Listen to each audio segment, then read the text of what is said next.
Hello there, everybody. This is General Snivy, and welcome back to more of the Persona 5 Royal playthrough. Last time, things got quite scary, hairy, and everyone is now going Super Saiyan. Including myself.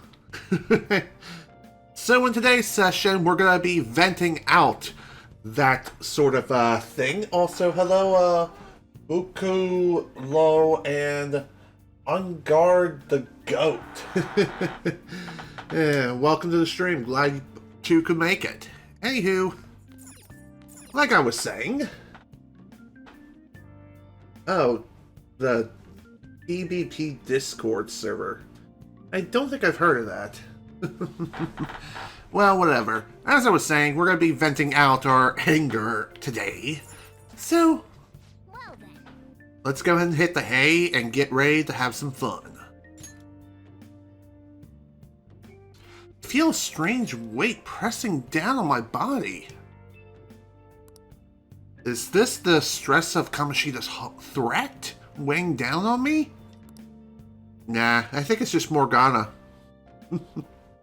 It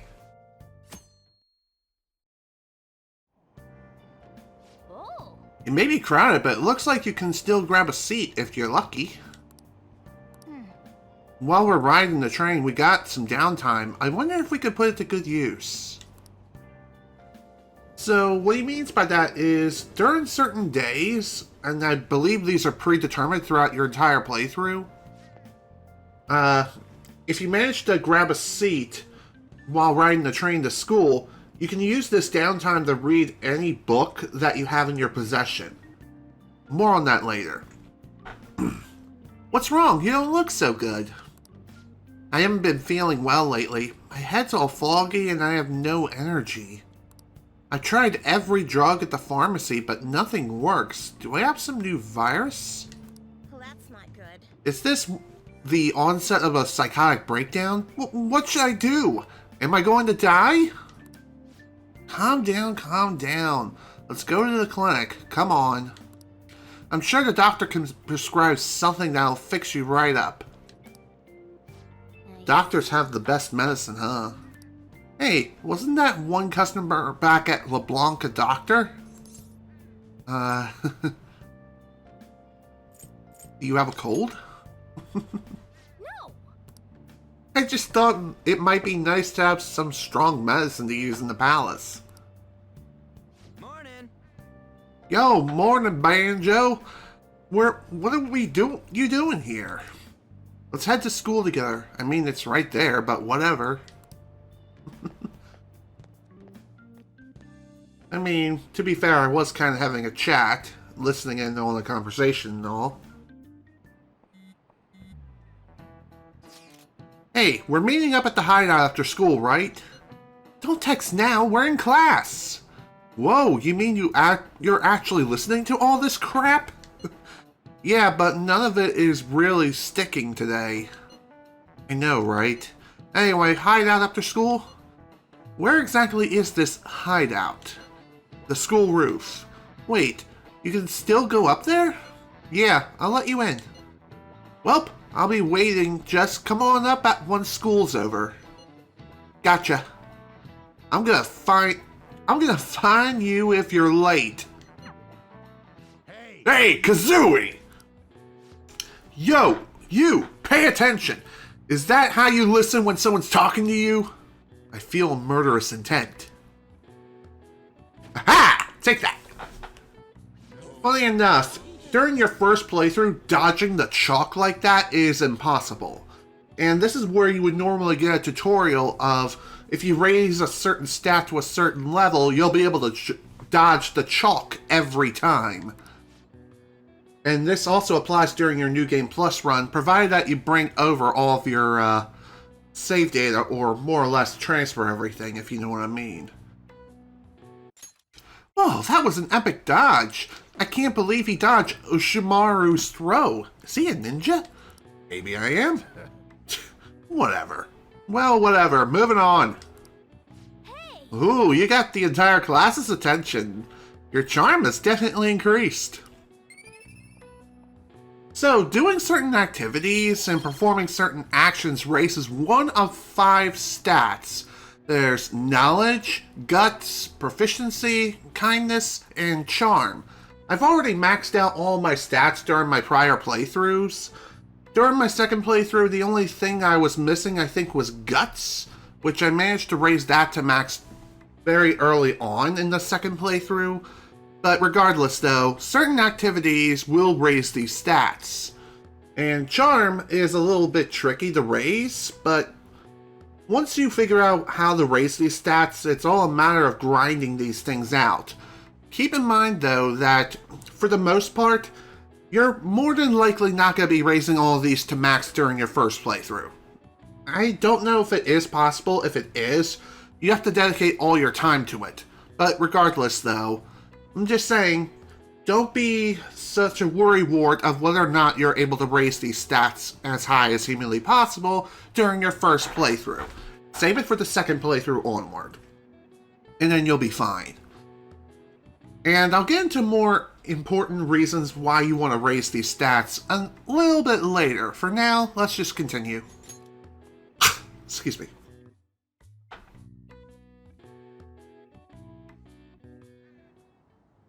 Looks like we're all here. Okay, let's get going. Hold on, it's still too early for us to head to the palace. But why? Don't we just gotta steal that treasure thing? Don't underestimate the dangers of that place. We need to prepare. Ain't that persona shit we got enough to deal with it? That's exactly what I mean when I say don't underestimate it. You'll die if you mess up in there. So again, we need to prepare before we head in. But how exactly are we supposed to do that? I'm glad you asked, Lady Ann. First, we'll need to find better equipment for all of you. You talking about weapons? Oh, I know a kick-ass place. In that case, you can handle that side of things. The only other thing would be stocking up on medicine. Fatigue is unavoidable in a palace. And where can we get medicine?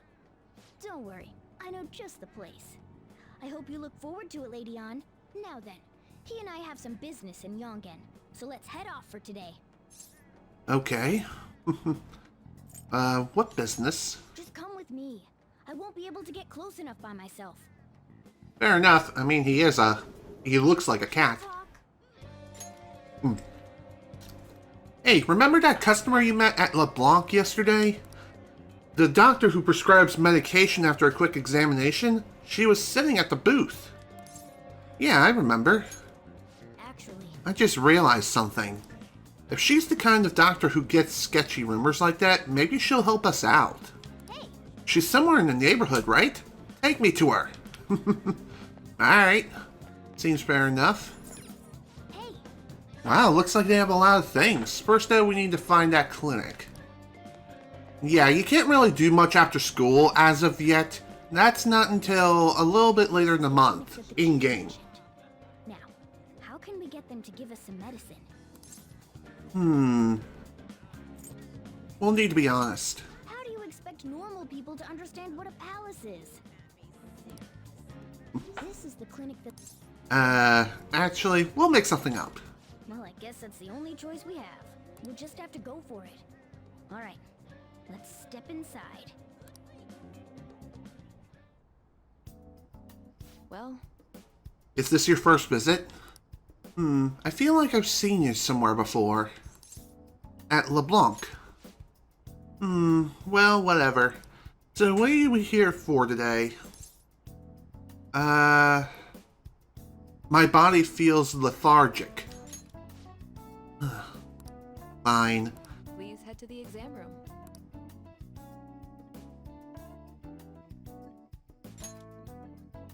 In a case like yours, it's usually just due to stress. I'm gonna prescribe you some pain relievers, okay? Actually, I still need to restock those. So let's go with sleeping pills instead. Sleep is the best medicine anyway. Which type of pill do you want? A sweet-tasting one or a bitter one? Whichever. How about a stinky one then? Just kidding, there's no such pill. Alright, why don't we stop beating around the bush? What do you mean? You're not sick at all, are you? I'm not as dumb as I look, you know. I'm guessing you're here because you heard the rumors about me, That's right. You're one of those patients with an ulterior motive, huh? What's the world coming to? I guess high school kids have it tough nowadays too, huh? Well, fine. I'll prescribe you some medication. Really? But only medication that will help you recover your health. I guess it's fine. You seem pretty earnest, and you don't look like you'll be any trouble. This is my private practice. All the medicine I dispense is original. I have a license to make my own formulas. You've likely seen them being sold at various hospitals. It's your responsibility to take care of yourself. So, if that's okay with you, stop by anytime. Okay, that'll really help. Great. It's nice that you're so quick on the uptake. Saves me the hassle. You're a pretty weird kid, you know? I wonder what you're going to use the medicine for. Well, as long as you don't cause me any trouble, it's not my problem. Fair enough. This is all I've got right now. Okay, which one? So, as far as what items she has available, and I'm pretty sure these are all the items that you'll be able to look at when you first meet her. But for right now, let's see what we got. These items are pretty expensive, all things considered, but it's still a good idea to get your hands on at least a few of these items if you happen to have enough yen. When it comes to something like the Healing 4 and other items like this are special items and can only be used in safe places, so in other words, safe rooms. With these, they heal a lot more HP and also SP later down the line. Although I think with SP restoration items, those are not sold here from what I can remember. But even so, still something to keep in mind. As far as this is concerned, this item allows you to bring back fallen party members and restore them back up to 50% HP. Very handy to have. So it's a good idea to have at least 2 or 3 to start. Since I am fully rich and I'm practically swimming in dough right now, Okay. might as well stock up with whatever I can, so let's not go too crazy. This ought to do it for right now. This one, I think I might do 10. Here you go. And by the way, you can increase the increment of items that you want to purchase by 1 by pushing up and down on the D-pad. However, if you want to purchase in increments of 10 or more, push left or right. Just keep in mind that you can only carry up to 99 of these items, so that's something to keep in mind. So as far as the recovery R 100 milligram, this restores 100 HP to one ally. Pretty handy to have, at least for early game. As the game progresses, we will be able to get our hands on better items down the line. As far as this, these items heal status ailments that can be inflicted on your party members. Pretty important to get rid of these. And by that, I mean get rid of the status ailments. So having at least 10 of each of these is a good idea to have to start. Just keep in mind, though, that you do have to balance your finances while you're preparing for taking on the first palace. And you're not going to be seriously loaded like I am, where I'm nearly maxed out as far as yen is concerned. Here you go. The reason why I can get away with purchasing 10 of each, or even more if I wanted to, is because of New Game Plus. But otherwise, I recommend buying at least 2 of these, maybe 3 of these if you have the extra funds.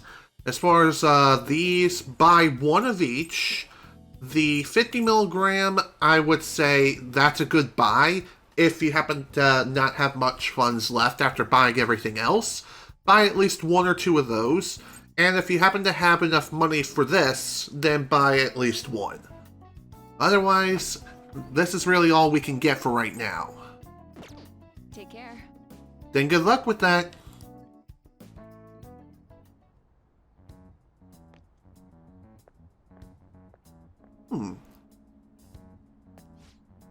What is is the reason for your visit? Do you have a cold, stomachache, athlete split? Whatever it is, you'll need to take a number. Enough of this! Oh dear. You're the only one who could have developed that type of medicine. I'm afraid I have no idea what you're talking about. Don't play dumb with me. Rumor has it, it's a drug so potent it can give a person unlimited power. Really? That's news to me. Developing experimental drugs, medicine, and herbal remedies violate all health regulations. Are you attempting to create a super stimulant, a drug that will only become a social issue? You're really persistent, you know that? I'm just a quack. The police may not be taking any action, but I imagine the media will soon pick up on it. You intend to ruin my reputation again, huh? You're a disgrace to the medical community. What's with that look? That was your mistake, was it not? I won't be responsible for your criminal actions. Dispose of that medicine immediately and resign. The name Takimi will never... Hey, is someone there? Man. Jeez, they almost caught us. Sounded like they were talking about something dangerous. Could that woman be hiding some extra strong medicine? Seems sketchy. No. Maybe, but it could come in handy at the palace. Let's get that woman to cooperate with us. Alright, let's come back when that man isn't here. We shouldn't involve people who have nothing to do with this. Keep the Phantom Thieves a secret, okay? Okay. Anyway, great work. That went really well. Surprisingly. So you know that store I mentioned with the model guns? It's in Shibuya. I can go with you if you want. Sounds good. Sweet! Well, let's figure out where to meet. You should at least know how to get to Shibuya Station, right? Hey, I can't make it. Can I trust you guys to check the place for me? You can't come? Not tomorrow. I made plans to go see Shiho in the hospital. Ah, gotcha. Don't worry, we got this. Well, see you in Shibuya, Banjo. I'll be in front of the station. We might be able to get our hands on some decent stuff if this store really has model guns. Well, we can leave that for tomorrow. Let's go home. Sounds good to me. Okay. It's going smoothly so far. Once we are prepared, let's take on the palace. That's where the real fun starts, got it? I have to agree with you there, Morgana. Oh. Also, Let's turn in for the night. one pretty annoying thing about Morgana and why he's considered infamous in the original Persona 5 is that he is incredibly persistent of telling you to go the F to sleep. And he does this a lot throughout the entire game. In the original game, anyway. But in Persona 5 Royal, they laxed that a bit. So in other words, he doesn't persist or insist that you go to sleep, like, constantly. Or at least not as often. Early game, yes. But not further down the line, like mid-game onward. Or even after early game. And what early game is considered, I believe, is Kamoshida's Palace, and also more or less the first three palaces are going to be early game. Let's just leave it at that. For now, Okay. let's get some sleep so that way we don't oversleep, meet with Ryuji, and check out this awesome shop. Fun fact, in Japan, I think in Japan, school days last Monday through Saturday. Sundays are the only days off that Japan residents get. At least that's how I interpret it in this game. I'm not sure if that's how it works in the real world, but whatever. Just a little tidbit out there. Looks like you made it. The shop's on Central Street, so we gotta go through the crossing to get there. Crossing? That's what we call the Shibuya Crossing. It's this huge intersection where people cross in the street from every direction. Once we get past that, we're we'll be pretty much be at Central Street. Let's go. Alright, let's get going. Sounds good to me. And as you notice, there are some other activities around here, but unfortunately we don't have the time for detours. Everyone, wake up! This country is twisted. While Japanese society may appear to be thriving, many young people have not been as blessed as their elders. They have no jobs, no savings, no financial security whatsoever. These young people should be tackling their futures head on, but instead, they're too busy merely trying to survive. People give speeches all the time. Plus, politics are pretty boring anyways. I have to agree with you there, Ryuji. Politics are boring. And just a big fat no-no in the world of the internet. Just saying. Follow me. The shop can be pretty confusing to find sometimes. I mean, for your first time, yes, it can be confusing to find, but really, it's not that hard. Hey! It's this way.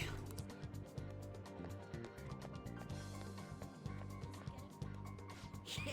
This is it. Pretty legit, huh? This place looks sketchy. Right? To be honest, it'd be a bit scary to go in alone. Anyways, let's check out what's inside.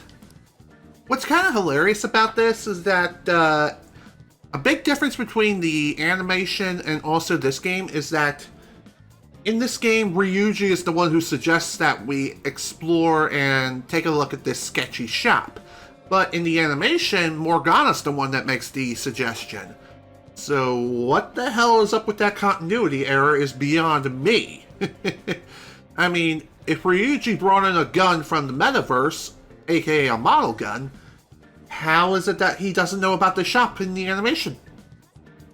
Another reason it screams rushed. Moving on. Oh yeah, before we head in, you know anything about guns and shit? Nah, I guess we can just ask the guy behind the counter if we can't figure out what we want. Come on, let's do this. Fair enough. Now that we can, now that we've examined this shop for the first time, we can now quick travel to this location anytime, which is pretty sweet. You know what you want yet? You looking for recommendations? I don't know, just buy whatever looks interesting to you. Ugh, some customer service. Fine, what do you want? An automatic? A revolver? Automatic? Dude, why are you talking about cars now? He's not. Listen, this here's an enthusiast shop. My regulars will be mad if I let a casual like you hang around. I'm not a freaking casual. I bought shit from here like last week. Can't remember you. You bastard. And you, looking for something? Actually, yeah. A fancy model gun. Oh, you a collector? You're way more interesting than Blondie over there. Oh, shut it! Anyways, you should have said before you two are enthusiasts. I'm always up for helping fresh faces. Some precautions first, though. Don't go around pointing them at other people. Keep them in a bag or something if you're outside. Oh, and don't let the fuzz catch wind of you having them. I don't need them coming around here. Okay. We'll be careful, promise. You damn well better be. Now, if you look close, you'll be able to tell these are models. Real guns feel different. Maybe someday I'll show you the real good stuff, though. If you got the guts for it, of course. But for now, you get the beginner selection. Just sit tight. I'll bring him out. Alright. We did it, dude. More like I did it. Gotta go for some fancy shit, right? Ooh, I want him to shine. Oh, and here's the cash for mine. Pick me out something good. Sure, whatevs.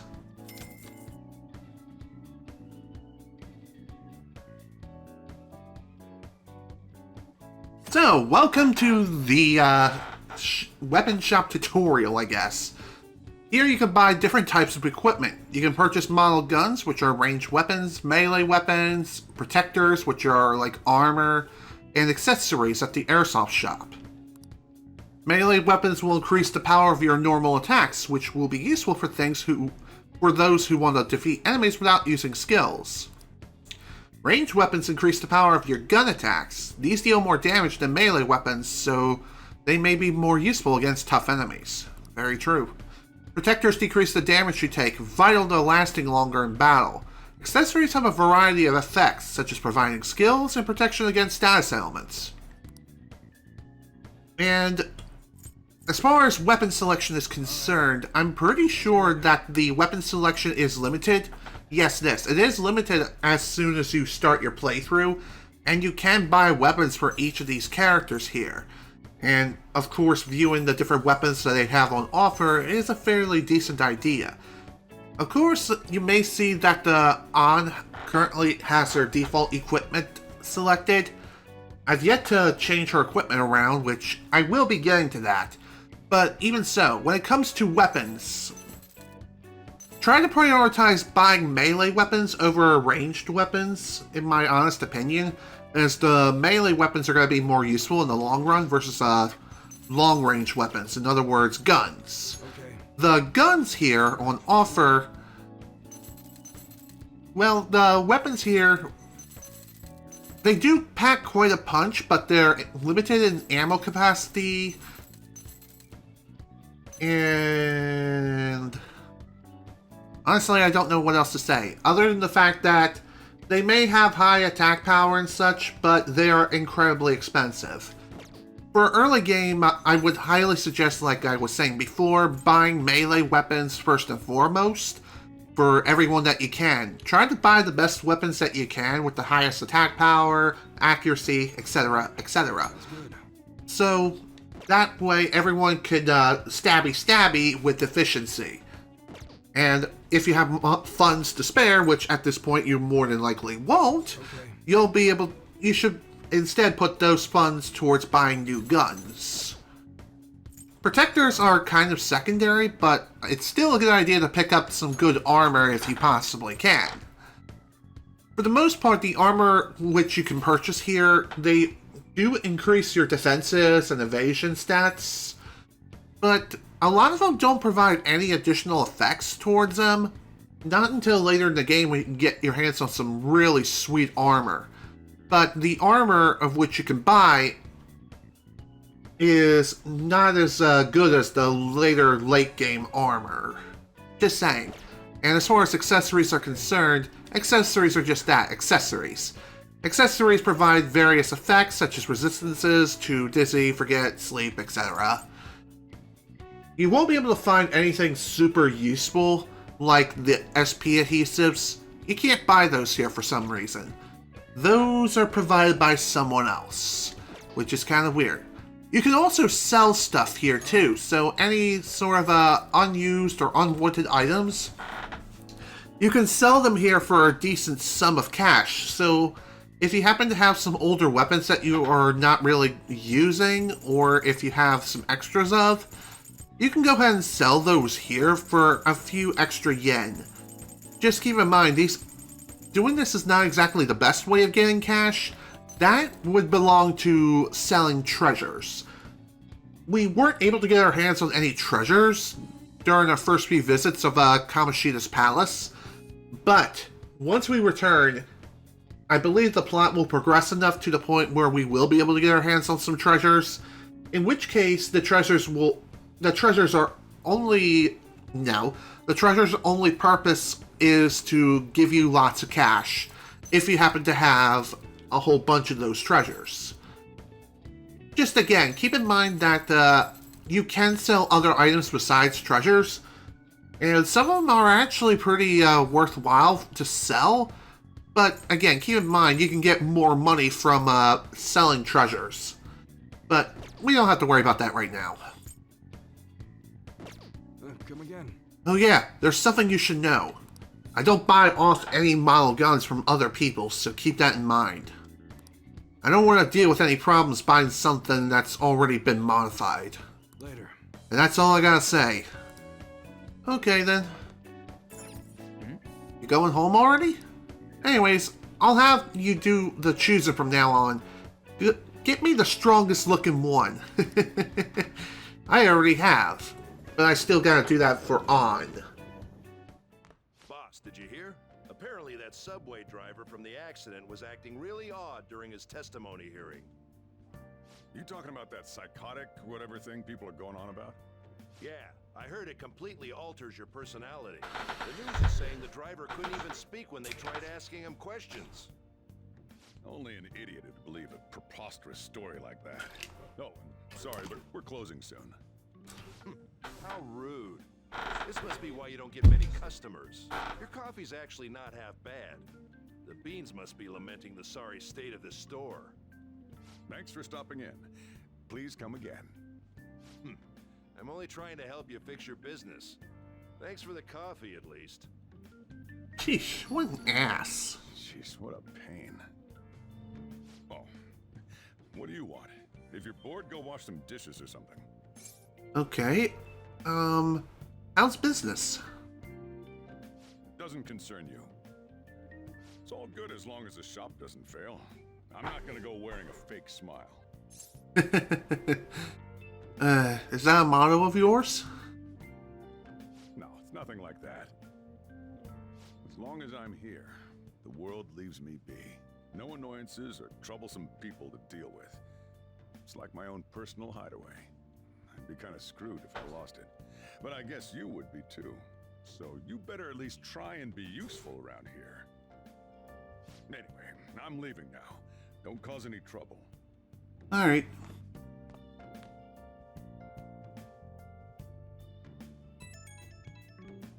What's up? So I went to see Shiho in the hospital. How was she? Her condition is stable. Well, that's good to know. They don't know when she'll regain consciousness, though. That's scary. Yeah. She'll be better. She'll get better, I know it. I just need to believe in her. But I'll never forgive Kamoshida. He's going to pay for what he did, no matter what.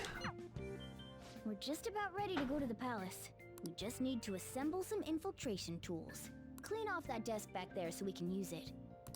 Okay, and before we do, and before I forget again, let's go and equip On's best weapons that I happen to have, which are the whatever, this awesome whip.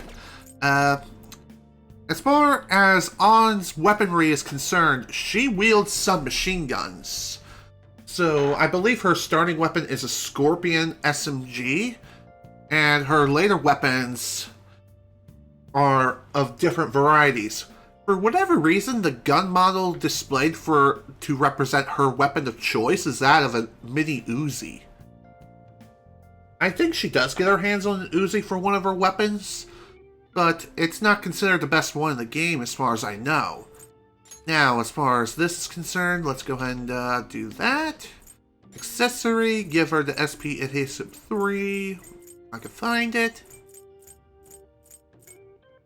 There we go. That ought to work. Now then, time to clean off the desk. Hurry now and clean it up. Let's clean it up. Great. Now you can make things whenever you want. So, with that now opened up, we can now create infiltration tools at the work desk. I'll provide the materials this time. Try making a lockpick. So, now we're introduced to the infiltration making tool tutorial, whatevs. With the necessary materials, you can make various infiltration tools. It will be quite useful during palace exploration. Make sure to bring some along.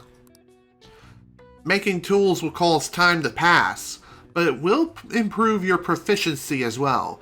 Each time this ranks up, you can make one additional tool. During bad weather, your focus will allow you to make an additional tool. Check out all the shops to track down various crafting materials. Don't think too hard about it. You'll get the hang of it. So, when it comes to making these different tools and whatnot, thankfully, your first time you're able to make any of these, provided that you have the materials necessary. Morgana gives you some silk yarn and some tin clasps, just for the purpose of this tutorial. And I believe you have to make the lockpick, no matter what. You can't make anything else. For storing tools, we have other things like Goho M, Smokescreen, the aforementioned Lockpick, and Calming Aroma.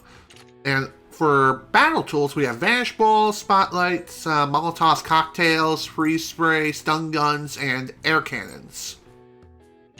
If you want to view info on what these things do, just push the square button. So for the Goho M, it's a tool that allows you to return to the metaverse entrance. Smokescreen, elude enemy pursuit by becoming temporarily undetectable. This lasts roughly 3 seconds, so not the most useful thing out there, but still kinda useful in some situations.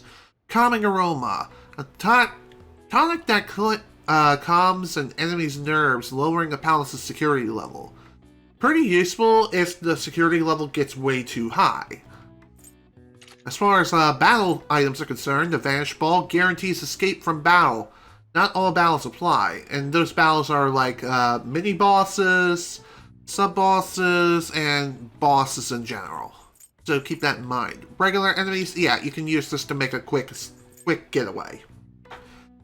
So for Spotlight, this raises the chances of being targeted by foes for 1 ally, so if you need someone to act like a tank, cast a spotlight on them and bada bing bada boom. You're good. Molotov Cocktails are special battle items that will deal 50 fire damage to 1 enemy, and it also has a high chance of inflicting burn. Freeze Spray, similar, it deals 50 ice damage and has a high chance of inflicting freeze. Stun Guns are electric damage, it deals 50 electric damage, high chance of inflicting shock. Air Cannon deals 50 wind damage. And that's really about it. For now, let's go ahead and make ourselves a lockpick. Everyone starts off a little clumsy. Don't be sad if it doesn't go well at first, okay? Sure. Alright.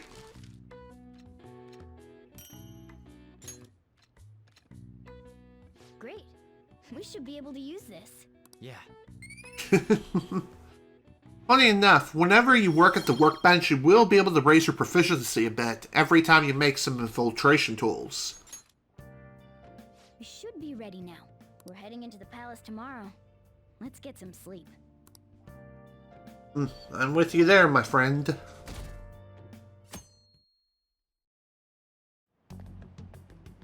Good morning. Come on, hurry up and get to class. Good morning. Good morning. That admirable behavior won't do you any good once you're expelled.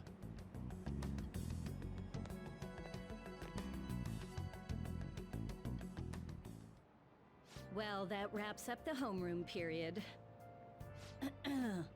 A word with you, please? Sure. What's up?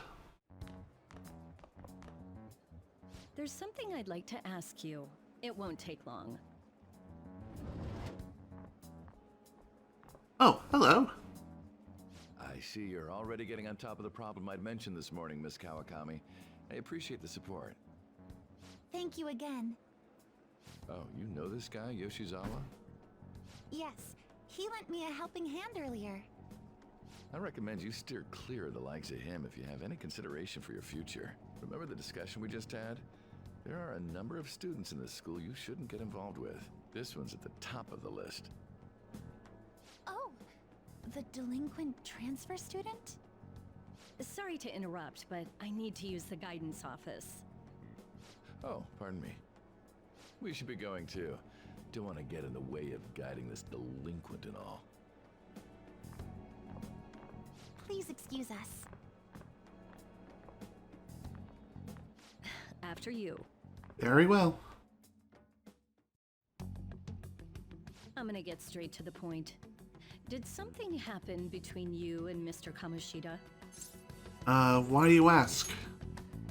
Well, there was that little exchange just now, but that's not all. He gave me a brief lecture this morning, and your name came up. Something about the dangers of a lack of supervision. I don't mean to pry, but just make sure you don't go causing trouble, okay? Oh, and one more thing. That girl outside the office? You didn't make a pass at her, did you? Her ribbon was cute. Uh-huh. Mr. Kamoshida has a real close eye on you. Apparently, you've been getting involved with Sakamoto-kun. You seem acquainted with Yoshizawa-san as well. Maybe you're just naturally drawn to athletes? Sorry, bad joke. That's all I wanted to discuss. You're free to go. Well, that went kind of well.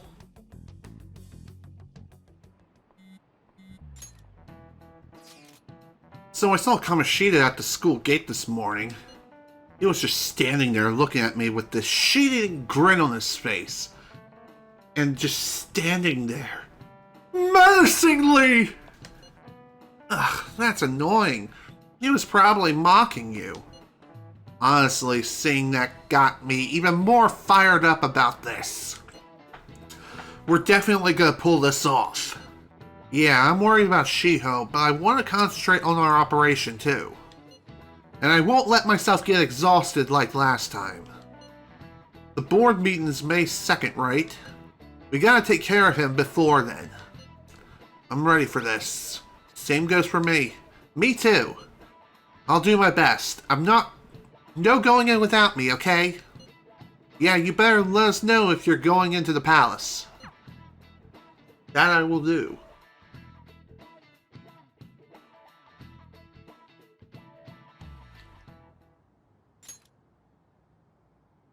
Got in trouble on the first day of school. Those guys are getting expelled?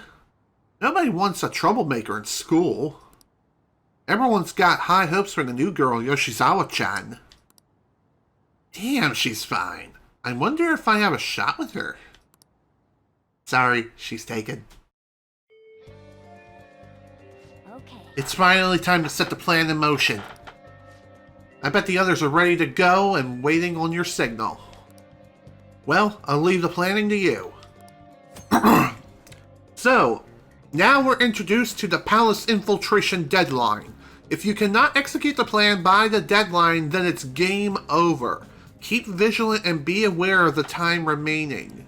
Palaces contain many strong enemies. Consult with your allies and make use of various facilities in the city to ensure successful infiltration. Mission start. When you have some free time and don't know what to do next, press the touchpad to open the assist command to view what you can do and who you can see. If network functions are on, you can use the D-pad to view activity logs. This will enable you to see what other players did on that particular day in the calendar. Very handy. The activity log is a support tool that can assist you during your free time. If you would like to know more about it, check the corresponding tutorial. Again, very handy to have when it comes to discussing figuring out your free time. So, pushing the touchpad the first time brings up the assist commands. When you're at a loss, assist commands can give you recommendations based on your current conditions for activities to do and confidants to see. Press triangle to open Confidant Assist to see which confidant is recommended for that time of day. Press X to open Status Assist to see which daily activities is recommended for you. Press square to gather everyone at the hideout. Also, if you have network functions on, you can use the D-pad to see the activity log of other players. By the way, I believe in the original Persona 5, it only brought up something like this. So, according to this, on April 18th, 63% of the player populace went to the palace and did the thievery. 26% spent time with Takamaki, started her confidant, and 11% studied at the library and got a job. More on that later. For now, though, let's view the messages and see what Ryuji has to say. What are we gonna do? What are we doing about the palace? Ain't we meeting up? If you don't know what to do, let's just go. Well, what should we do? Should we meet up at the hideout and head into the palace? Let's decide later. So, like I said, when it comes to the palace deadlines, these will be introduced over the course of the game, and this is where time management is incredibly important.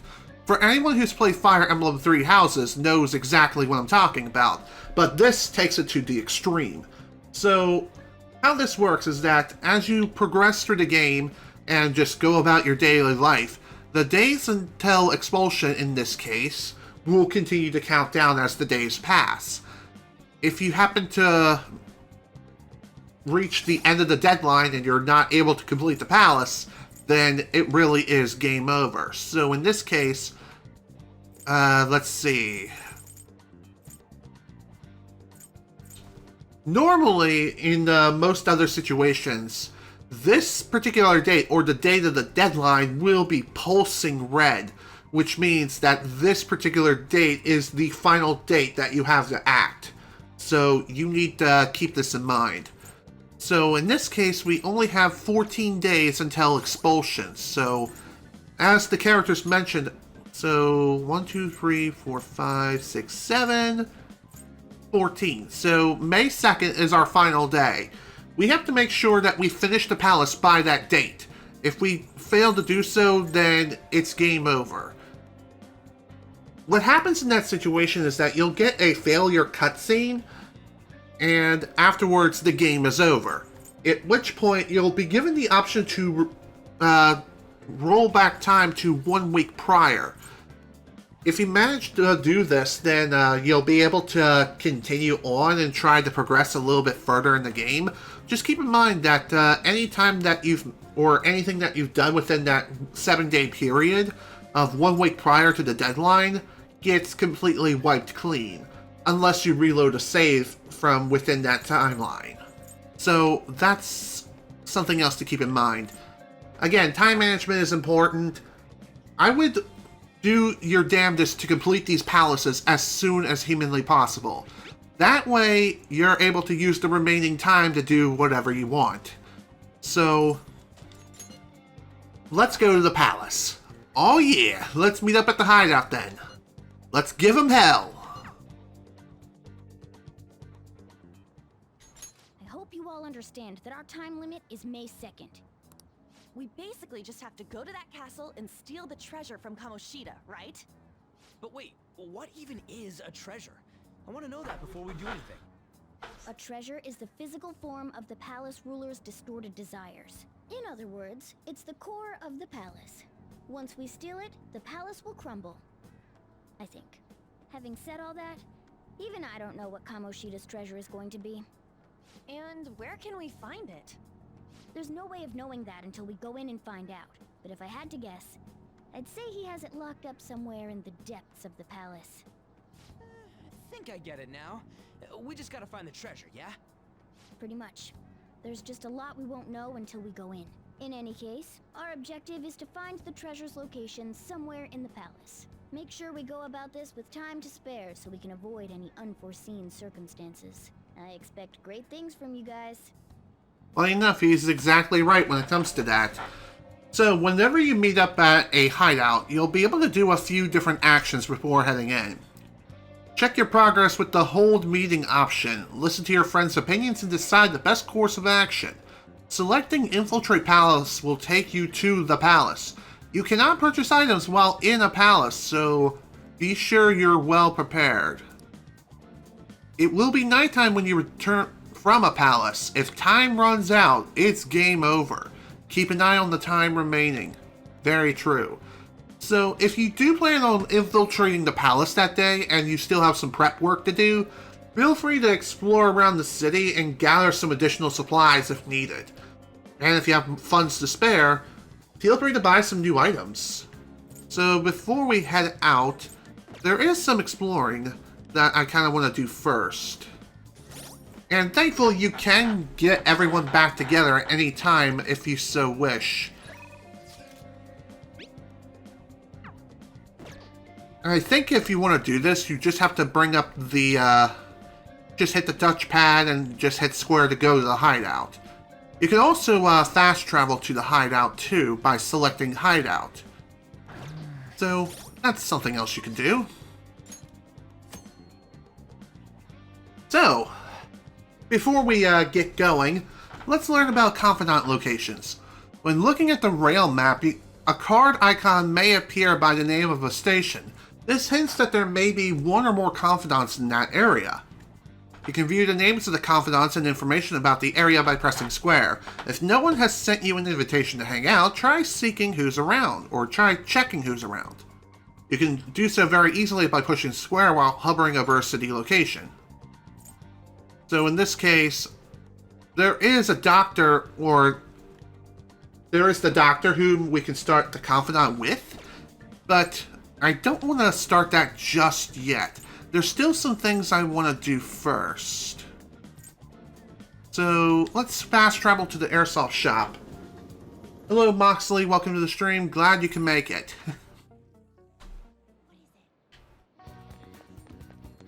So, like I was saying, you can do some preparation work by means of purchasing some new items.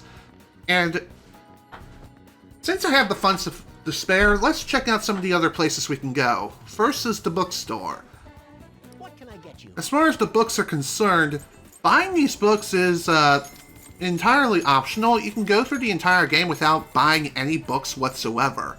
These books typically raise your stats. Okay. Well, thank you for letting me know. So, like I was saying, read the description of these books as they can raise your stats in certain ways, and some of them may even teach you about new locations, new abilities, etc. Although, you don't have to really prioritize location books all that much, as if you're going after every single confidant in the game and you're looking to max them out, then a lot of times those confidants will bring you to those locations mentioned in the books anyway. So if you buy a bunch of books and you are deciding between reading a location book or a book that could potentially raise your stats, go for the book that raises your stats or teaches you a new ability first. Then the location books can come second. Let's check out the other places. Ooh, a DVD rental shop. Too bad if you don't have a TV in your room. I guess there's no reason for us to go in right now. Funny enough, we can actually get our hands on the TV. First, we just need to head to the back streets of Yongen. But we're not going to be heading into LeBlanc. Instead, we can get our hands on a TV from the secondhand shop. Here you can also purchase some additional items for making infiltration tools. So let's go ahead and buy ourselves a DVD player. Well, you have a DVD player, but you don't even have a TV. You should try clearing your room. You never know what you may find in there. And indeed, I will do that later. For now, let's just explore around the whole frickin' town and see if we can add some additional locations. Fuji no Yu. It's a bathhouse. I'm liking the classic vibe of this place. But you're still setting things up right now. Oh, but they're still setting things up right now. So there are some recreational locations you can go to, but you can't really do much of anything in them, not until a certain point in the story progresses. Batting cages in a small place like this? What's it like inside? Not interested at the moment. The whole reason why I even went up there in the first place was just so I could mark it on my map for fast travel purposes for later. Anywho, let's check out the supermarket. Was there something you needed to do at the supermarket? What do you want? Let's see. Definitely a good item to pick up, so hell yeah, give me that. Depending on the time and time of day at different stores, you may be able to get your hands on some really neat items. Usually these items are limited in quantity, and you can only buy like 1 or 2 of these at the most. Just be sure to check these stores often, as I believe they restock a lot of these items every day. However, they will always have a set number of other items, like the Squid Tri-Pack. They'll always have a whole bunch of these, no matter what. So, again, keep this in mind. For the most part, everything looks all fine and dandy here. I like it. This place is big because of all the commercial size stuff they sell here. Let's come here again sometime. Thank you very much. You're welcome. Might as well add this to the fast travel location. And like I said, you can start the Confidant for this particular place, but we're not going to be doing that right now. Also, you may notice this cinema here. A movie theater, but they're closed. There's a sign posted up inside. Too exhausted to stay open. Exhausted, huh? Not much we can do about that. I hope they feel better soon. Actually, there's more to that than meets the eye. And in order to open up that particular cinema, we're going to need to complete a series of side quests. More on that way later. You can't sit down here, Kotaro. We're blocking people's way. You shouldn't pull on him. He's an old dog, remember? Let him rest, and we can head back home before it gets dark. Okay, I'm sorry for pulling on you, Kotaro. Aw. That makes perfect sense, considering that senior dogs don't have the amount of energy that they used to. Alright. Let's head back to Shibuya.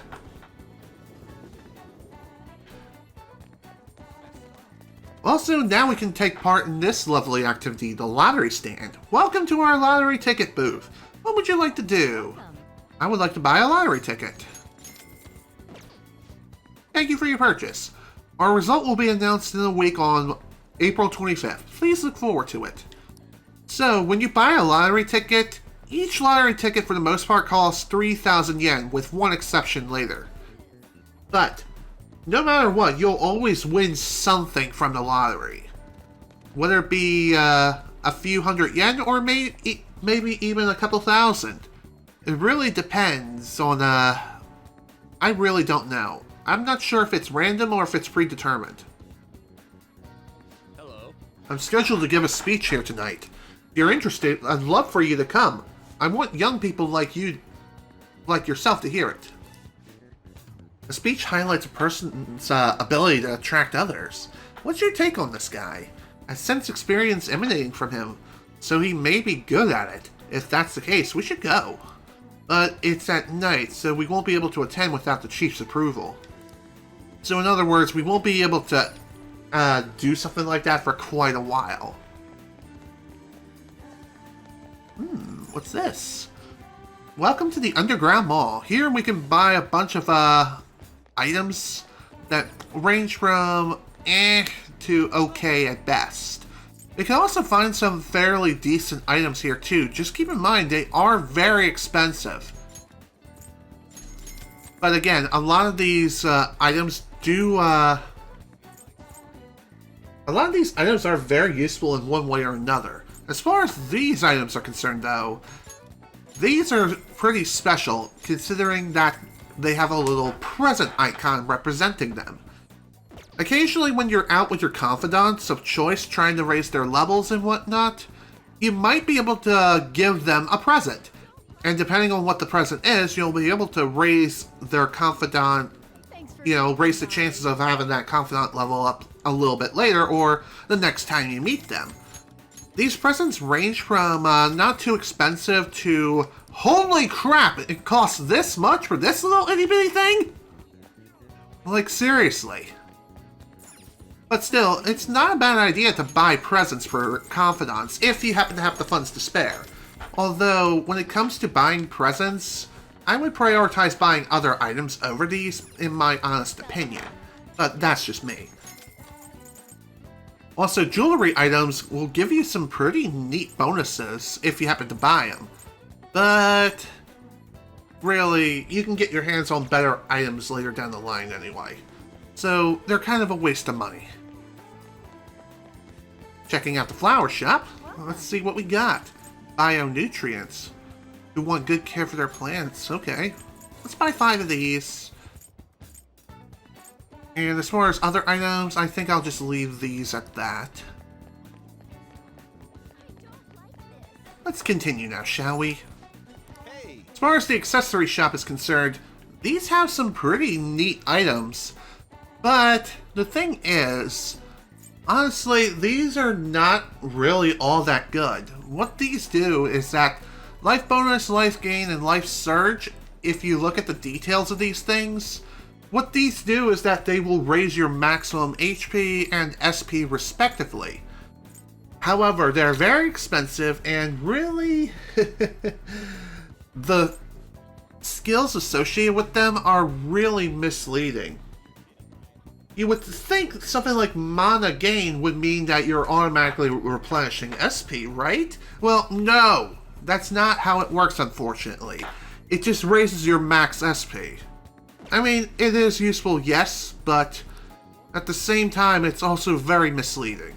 So, if you really are low on SP, then those items can be handy, kind of, but really, they're not all that helpful in the end. Let's see what we got. Give me everything that you have. Also, if you're wondering what the max amount of money you can have in this game, the max amount of money that the protagonist can carry at any given point is 9,999,999 yen. Any additional yen is just a waste. Let's buy 5 of these, and 5 of these, and 5 of these. That'll do it. Now, let's check out some other oddities here. Take a look at this, the part-time job magazine. A part-time job, huh? Well, you do need money. There are conditions for applying, though, right? You're sure you got this? So, part-time jobs. Part-time jobs will cause time to pass, but also enable you to earn money and raise stats such as charm and kindness. This is purely job dependent, though. Some jobs require you to have high enough stats before you can apply. Depending on the job, you may only work during certain times a day. So what kind of jobs are there? There are 3 jobs. 2 out of 3 jobs you can apply for and you'll instantly be hired. However, when it comes to something like this, you need a certain amount of charm. And the charm requirement is head turning. So in other words, I believe it has to be at least level 3 in order to apply for this job. I could be wrong, but even so. Most jobs, or 2 out of 3 jobs, don't have any sort of requirements whatsoever. It's kind of like applying for a job at McDonald's. They're like, welcome, glad you can make it. When can you start? That's pretty much how it is. 777 is basically this world's equivalent of 7-Eleven. Let's go ahead and apply. Also, fun fact about this game in particular is when it comes to getting a job, this does not work the way it does in real life. So, how it works is you basically can come and go and do these jobs as you please. So in other words, it's like, if you don't feel like doing the job that day, you don't have to. It's not like real life where you have to stick to a schedule. I wish it kind of worked like that in real life, but it is what it is. Check what days you can work at your part-time job by opening the menu with triangle and selecting calendar. So, like I said, so long as you apply for these jobs, you should be able to get accepted instantly, with the exception of this one. Since this one is technically a night job, we cannot apply for this job yet. Not until we progress far enough in the story where we can apply for the job. Okay, so for this one, you need to have a high enough kindness and charm in order to apply. Since I already have everything maxed out, we can apply, and bada bing, bada boom, we got the job. Hey, no prob. And funny enough, you can work multiple jobs, just like in real life. But really, you can only work 1 or 2 jobs per day, depending on when that particular job takes place. So that's something to keep in mind. Anywho, this is a special drink stand.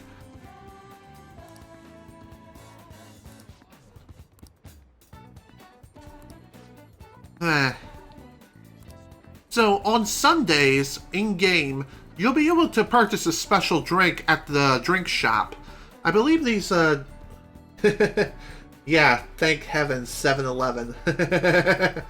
What's that in American currency?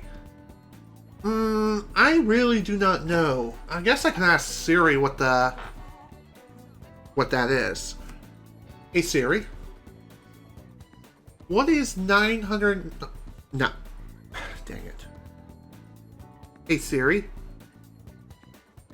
What is 9,999,999 yen in US dollars?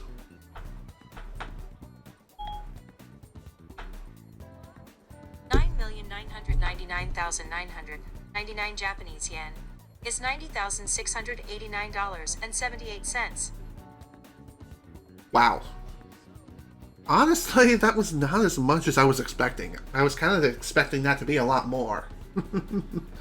But still, pretty interesting little tidbit, I guess. Also, you may notice multiple part-time job flyer stalls scattered throughout the entire station of Shibuya. Well, all these contain the same exact jobs, so that's something to keep in mind. Let's see, where else can we explore?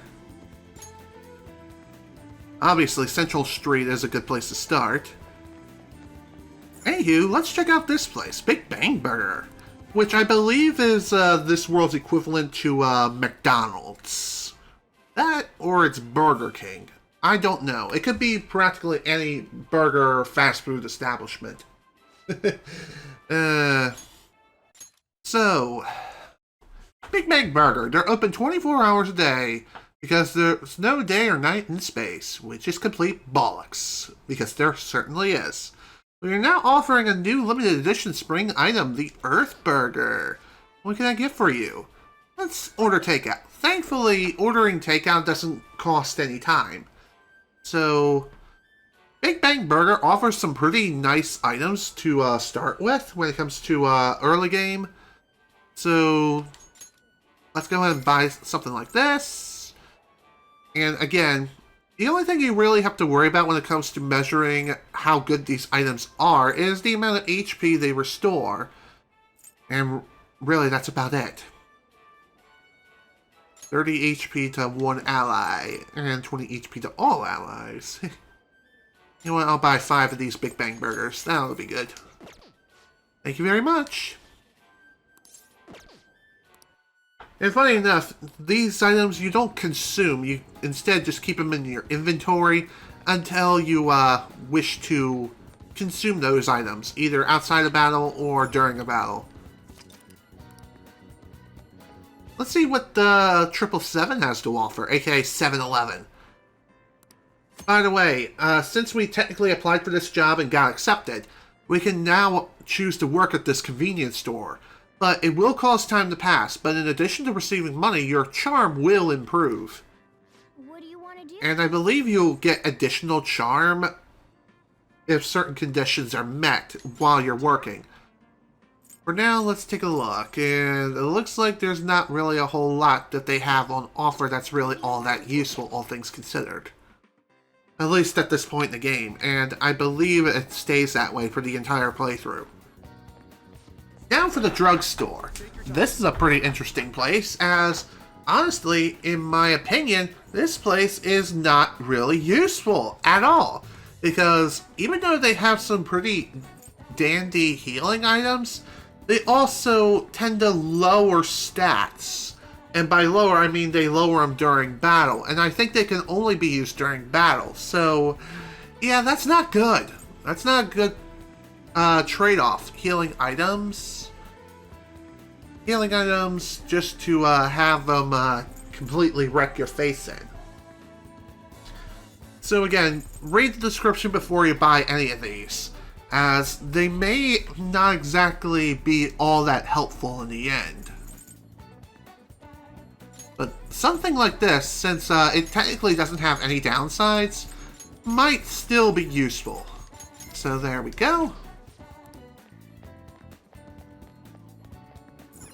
Let's check out the discount store. Take your time. So, as far as protein is concerned, protein actually has multiple uses. For now, let's buy... Okay, maybe not that many. How about... You know what, that works. 50 protein. 5 of these. Buy some cup noodle set and only vitamin. So, as far as protein is concerned, how this works is you can use these in battle, on I believe outside of battle while you're in the palace, to restore 30% of one's HP. But they actually have a second purpose, and that is later in the game we'll be able to train ourselves. And what this will entail is, before we begin our training session, we'll be able to take a protein shake and increase our training efficiency. More on this a little bit later when the time comes. And as far as this place, the theater, I don't know. I don't know if going to the movies in the afternoon is a good idea, even if you do need a breather. So, in order to gain access to the movie theater, we do need to finish Kamoshida's palace first. Not only this, but there are a couple of other places that are kind of closed off right now before we can even access those places.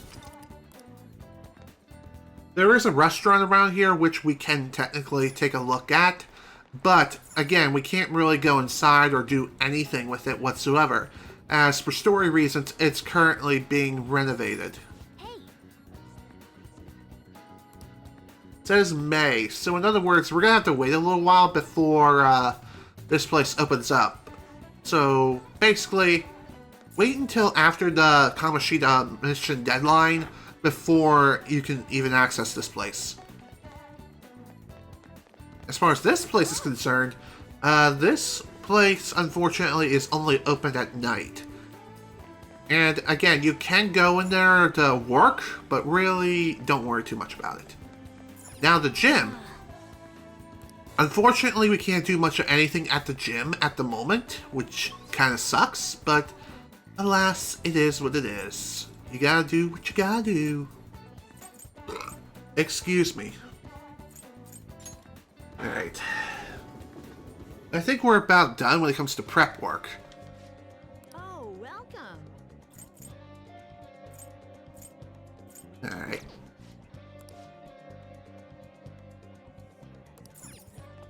Okay.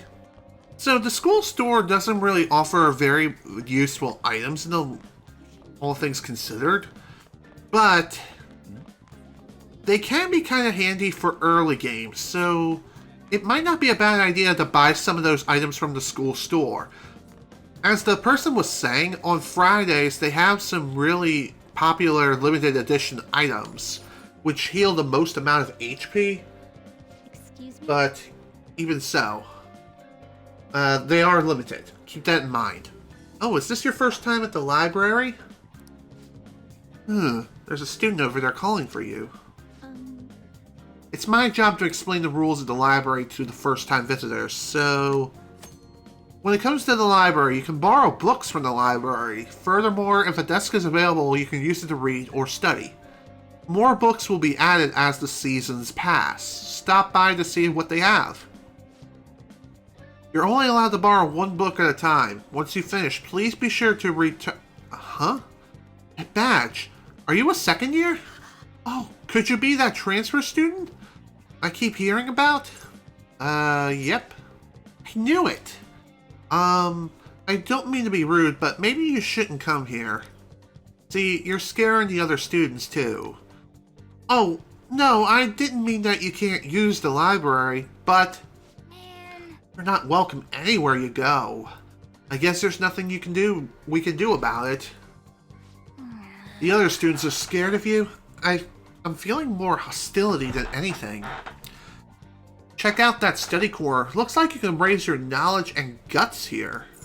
So, what's really cool, for early game at least, is when you choose to study, you can raise your knowledge as well as your guts level while you're spending time here in the library. Hello. She must be really focused. She didn't notice me at all. Fair enough. As far as books are concerned, as she was saying, you can borrow one book at a time, and there are quite a number of these books, and I believe more books will be added as the game progresses. And when I say new books are added, usually a new book is added every time a new party member joins the party, whether it be temporary or permanently. Just saying. If you recruit someone new, then there's more than likely a book about that person. Once you read all the books corresponding to those party members, you'll get access to a special book known as Speed Reader. So what Speed Reader does is that if you read this book, then you'll be able to read more books at a more efficient pace. So that's actually pretty neat. For now, let's take out the Great Thief. This one, yes? Okay, be careful with it. And again, the Great Thief and other books like this are all available here in the library, but they do take a pretty long time to read through every single one of these, so be sure to keep this in mind. But it is worth it to get your hands on the speed reading books, or the speed reading book for later down the line for sure. For now, let's head back to the hideout and hold our first meeting. We have to make them pay. There's no way I'll ever forgive Kamoshida. I must avenge Shiho! Wait, ain't that board meeting on May 2nd? We're not gonna get expelled immediately, you know. Let's try being a bit more careful. Let's start our strategy meeting. Now, about our course of action from here forward. I know we want to steal this heart, but we have no idea where it actually is. I guess we'll just have to explore some more until we manage to find it. Be careful. Be extra careful about the guard shadows. Getting beaten to a pulp is the last thing we need now. Well, we're managing. I don't think we gotta worry too much. Okay, meeting adjourned. That should sum things up for the time being.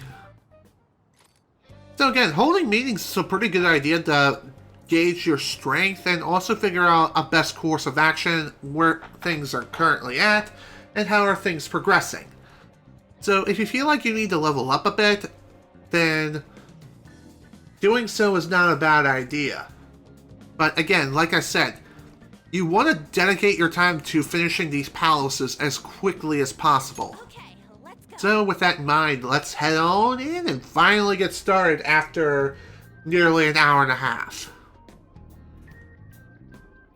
But damn. What's up?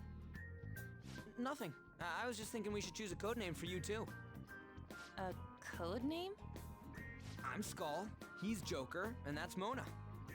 Judging by your costume, I mean, she's got that tail and stuff, so...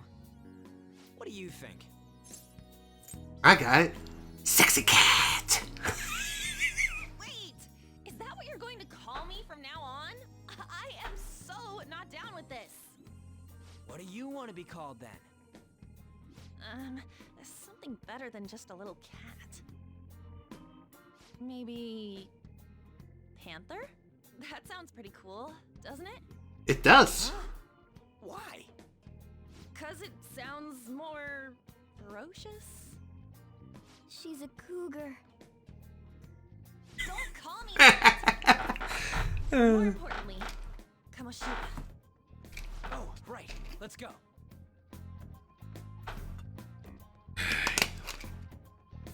All right, let's start fresh and get going. It's game time from this point forward. I'll teach you guys the basics of infiltrating a palace as we go. What the heck? Hey there, young lady. My master would like a word with you. Alright, sure. I wonder what Igor has to say. The prisoner has returned. Well done. It seems you have remembered my words. You truly make it worth rehabilitating you. What does that mean? I am not attempting to withhold information from you. The essence of the rehabilitation that you must complete will be explained in due time. Once you encounter allies who share your ideals and discover your place in reality, only then will I explain it all. Such a day should not be far off. This time, I wish to introduce you to the aid we are providing. Okay. Aid? What do you mean? Due to your potential in wielding the power of the wild card, you can handle more than one persona. That power holds infinite possibilities. We will assist you in nurturing that potential. To that end, we must execute your persona. Execute? Do not be alarmed. Personas are personalities that exist within you. Thus, you will only be discarding old personalities to have them be reborn as new ones. That seems kind of interesting. By discarding your old identity, you give way to a new one. Hence, we call that process execution. Think of it as the fusion of your personas. To start, select the first persona you wish to fuse. Now, before you select the second persona, allow me to tell you something greatly important. Do you remember how I mentioned forming bonds with confidants? Personas are the power of the heart. The stronger those bonds, the stronger your personas will be. In other words, the effects of your bonds on execution, or fusion if you will, are quite substantial. When you fuse a persona that shares its arcana with one of your bonds, it will gain great power. This will be a guiding principle for your forays into fusion. Try not to forget it. Moreover, there is one thing I must warn you about. You cannot create a persona that surpasses your current level. This is because the resulting persona would be too powerful for you to handle effectively. Now then, check the fusion results and choose a persona that suits your stature. Alrighty then. This is the form your new persona is expected to take after fusion. It's possible for them to inherit skills they normally wouldn't gain. These skills and specialties are distinct from one another. Skills are traits that can be passed along through fusion. Very neat. So, all in all, Igor really explains this system very, very well. He'll teach you the basics and really everything else that really needs to be known about persona fusions. Select the skills you'd like to inherit. Okay, let's go ahead and bring over this. Will it gain new power? I wonder. Your respective confidant relationship is at rank 1. Will it receive new power? Are you certain this persona is acceptable? Go ahead. Girls, let us begin.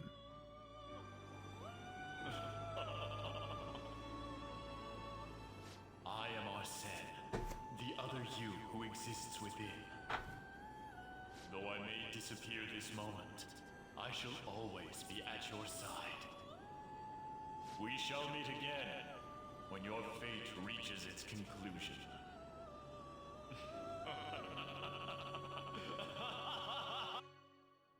Funny enough, that particular cutscene plays the first time you sacrifice Arsene and fuse it with another persona.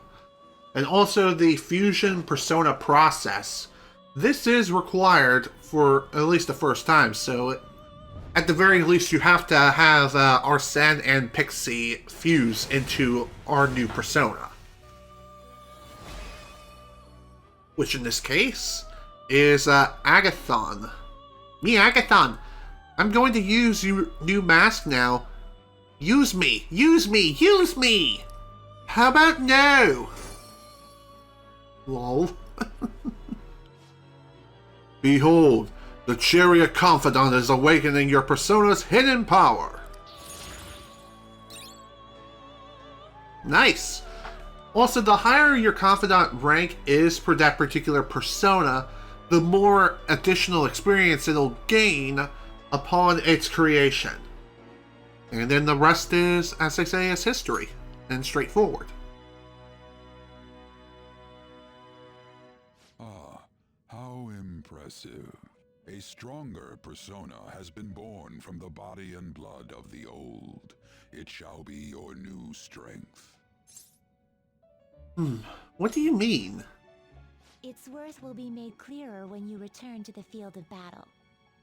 Gather personas and bring them here. Gather a great many, Execute them, and continue to give birth to even stronger personas. Developing your powers as such will play an integral role in the stand against ruin. So that your rehabilitation goes well, we have a variety of rituals to choose in regard to executions. And depending on the effort you put in, our master might consider further development of new rituals. Cry your tears of joy, inmate. I already have. It is steadily gaining the strength of rebellion. It seems your rehabilitation is proceeding smoothly. A joyous fact indeed. In anticipation of this, I have prepared a gift for you. I hope that you shall accept it. Thank you. I feel a deepened connection with Igor. So, with that interaction, we are now our confidant with Igor has raised to level 2, and thus we gain a new ability, Third Eye. See things normally invisible to the naked eye by pressing and holding L2. Alright. Sweet.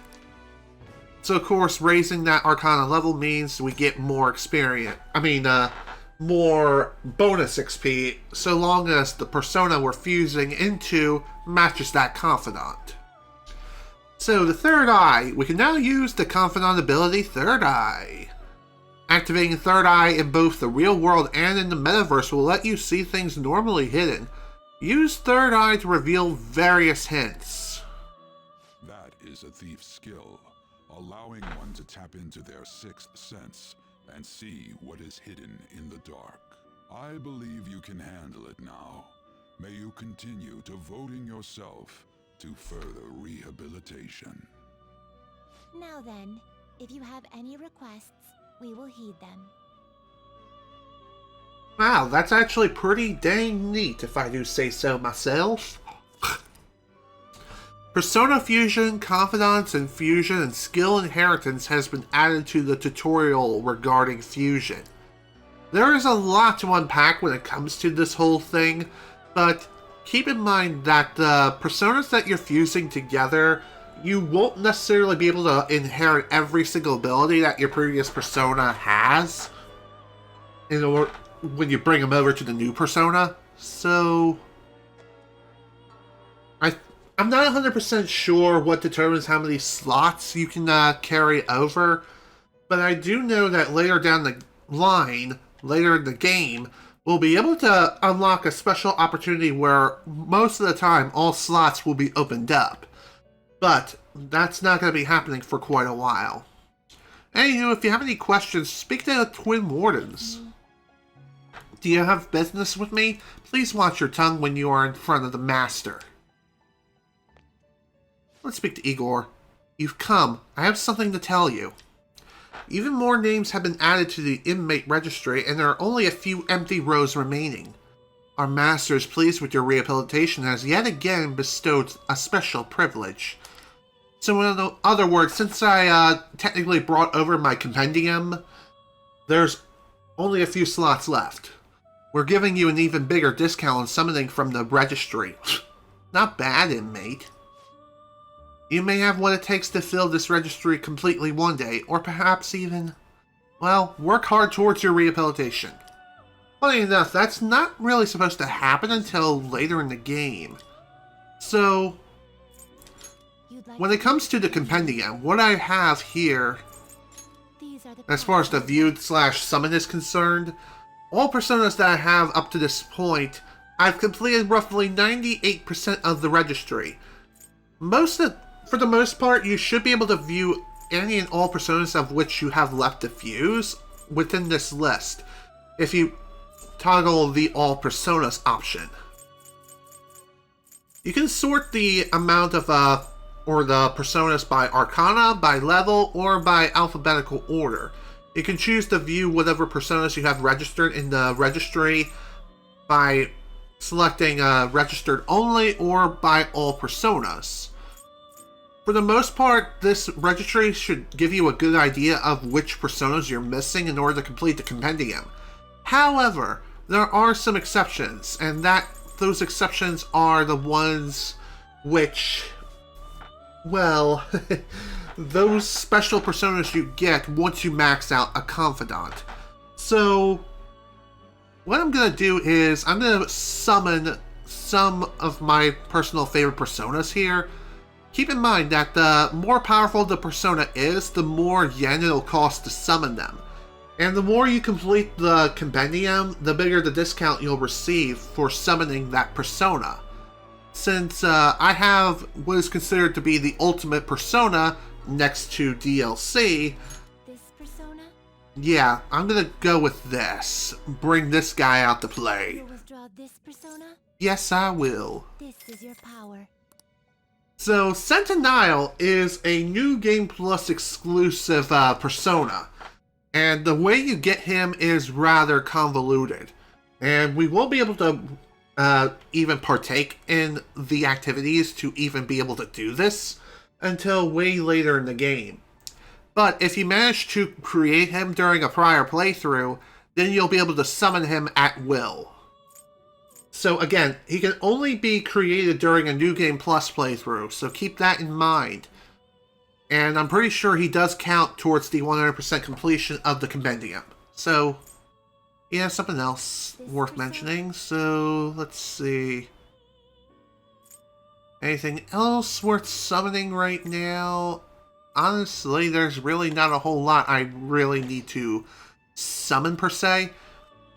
So when it comes to DLC personas work a bit differently as they have an orange label as opposed to a white one. You may notice some personas are labeled green. I'll get into those later during the second palace. But the orange labeled ones, which are the DLC ones, what's really interesting is that the first time that you encounter these, if you manage to pull them from the Compendium, the first time you summon them, it will not cost you any yen to summon, which is pretty handy for early game if you happen to have the Legacy DLC installed. However, if you pull that particular DLC persona and then decide, hey, I want to summon it again in the future, then it will cost yen to summon that persona again. So keep this in mind. So let's see. As far as other personas I'm gonna summon. You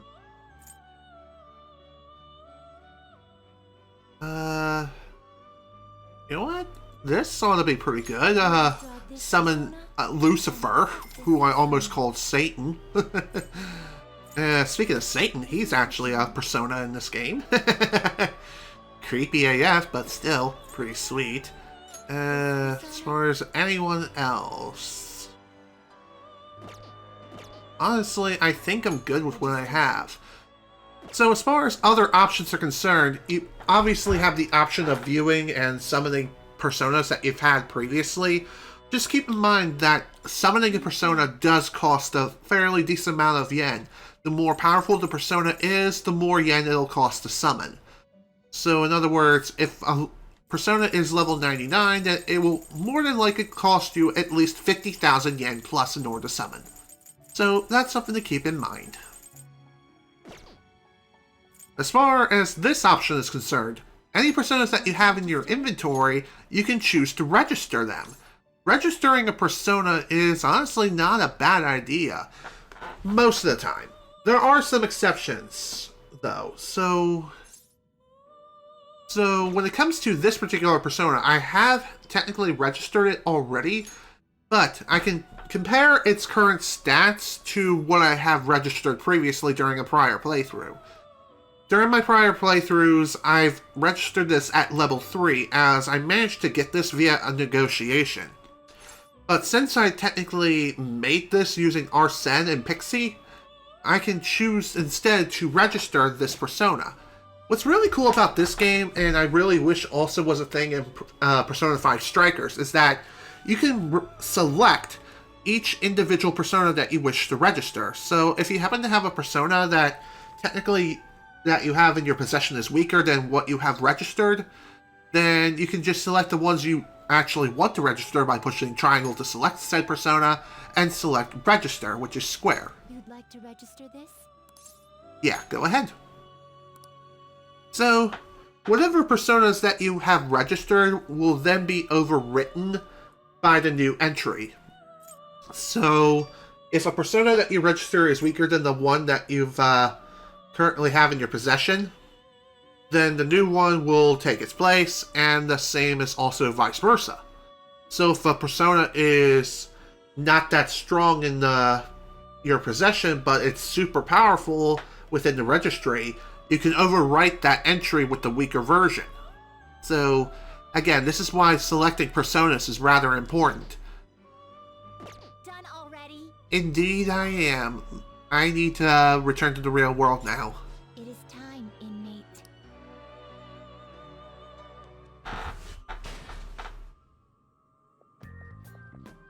Something wrong? You were just standing around all of a sudden. To my teammates, it looked like I wasn't moving.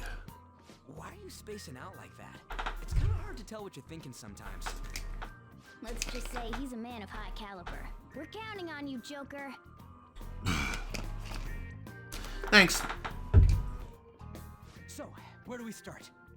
Let's head to the safe room we found last time. It's in the first floor of the west building. That's pretty close to our usual entrance. It should be a pretty decent starting point.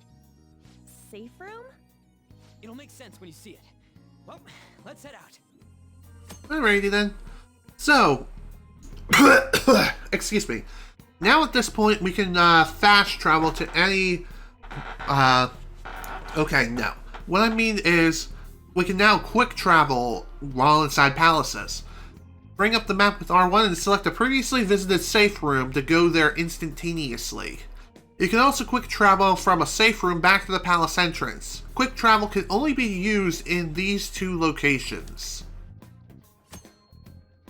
You can receive aid from allies via the Thieves Guild. This is available when infiltrating the metaverse while connected online. You can only request help a limited number of times, as the Thieves Guild will be able to help you out of a variety of desperate situations. Those are pretty rare, and maybe we'll encounter some of them, maybe we won't, who knows. There are no downsides to receiving aid, so be sure to use it proactively if you find yourself in trouble. Which is actually really, really helpful in more ways than one. Trust me. It really is. Oh. Huh? What's up with this place? It's a gap in the cognition, a safe room, if you will. Yeah, still not getting it. Right? Well, I'm fuzzy on the details, but I think it's some kind of spot where shadows can't find us. Huh? I didn't think a place like that existed in here. So, what do we do in this safe room? Take a break, duh. Oh, and we talk about stuff too. So this place is for resting up and plotting. Got it. I guess I'll rest for a bit too, then... Let me know when you're ready to head out, Joker. So, at this point now we can consult with our team. In safe rooms, you'll be able to consult with your team members at the center table. By choosing to talk, you'll be able to chat with your team members about your progress through the palace, as well as check on your party. Oh. Ah, right. The safe room discussion reminds me. Oops, didn't mean to kick the table. This is for you. A stamina kit S.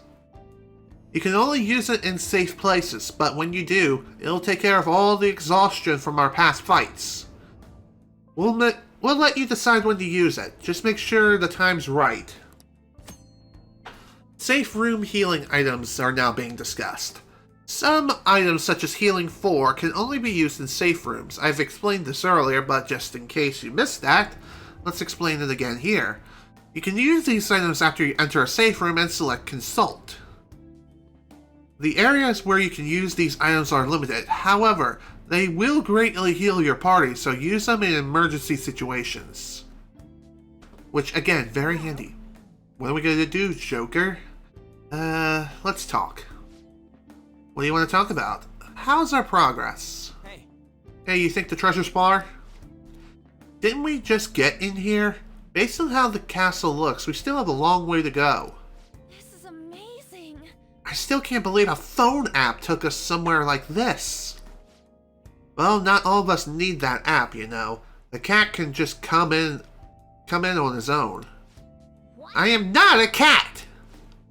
So wait, what's the deal with those soldier things that are serving Kamoshida? They transform into weird monsters whenever we fight them. Huh. Oh, you must be talking about the shadows.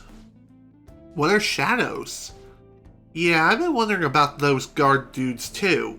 What's their deal? I can explain it, but it'll be complicated. Do you want to hear? That would be good to know. Listen up.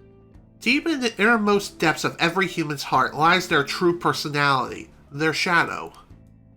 So it's not that the guards are transforming into those things, those are actually their actual forms. The reason they look like gods and other mythical beings is because they spawn from the human psyche. Whoa! But wait, what are they doing in Kamoshida's castle to begin with? It seems like the distortion of the palace draws them in. Once they're here, their forms change and they become underlings for the palace ruler. When you think about it, the palace ruler is just the shadow of whoever owns the palace. Maybe these places have something to do with the worlds in our minds or the cognitive unconsciousness. Whoa. Oh, okay. Wait, that doesn't make any sense. I had a feeling you'd say that. Well, you don't need to think too hard about it. They're enemies, so don't let your guard down, okay? What are your thoughts? Anything else you want to discuss? How is everyone? Okay.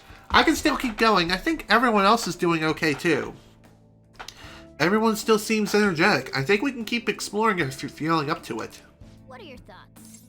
So, whenever you choose to discuss things with your teammates or check on how everyone's doing, the people's energy is purely dependent on, I believe, SP. If their SP is low, then they're going to have very low energy. So, at that point, Morgana may advise us to leave the palace and come back another day. Just keep in mind, though, that time does pass whenever you choose to leave a palace. So, only leave the palace if you feel it's absolutely necessary. So when it comes to exploration of the palaces, try to explore as much as humanly possible. But don't push yourself to the brink of death. If you do that, then you're going to have a really bad time. If you're low on everything, out of healing items, then it's best to call it quits and come back another day. Provided that you buy more items. Just saying. So, even though I'm playing on New Game Plus, I should be able to explore all of Kamoshida's palace on my first go.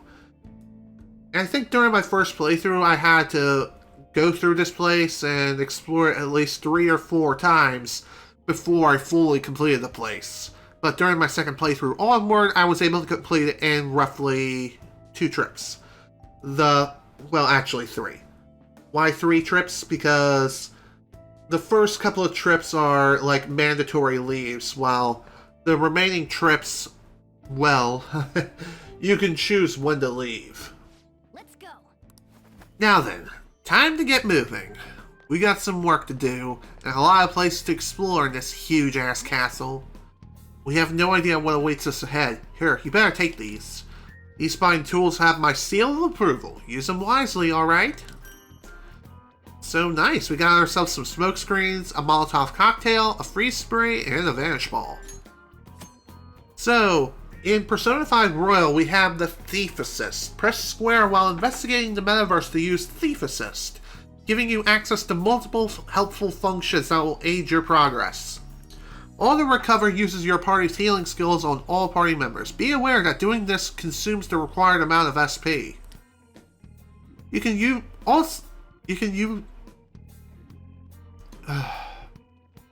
Nice typo. You can also use infiltration tools such as smoke screens to quickly flee from battle. These tools will give you an advantage during fights. And by the way, the infiltration tools of which we made, Show me your true form. there's something pretty peculiar about the lockpick in particular. But we'll get into that later. For now, I'm gonna start blasting some fools into the frickin' Shadow Realm. Nice work, team.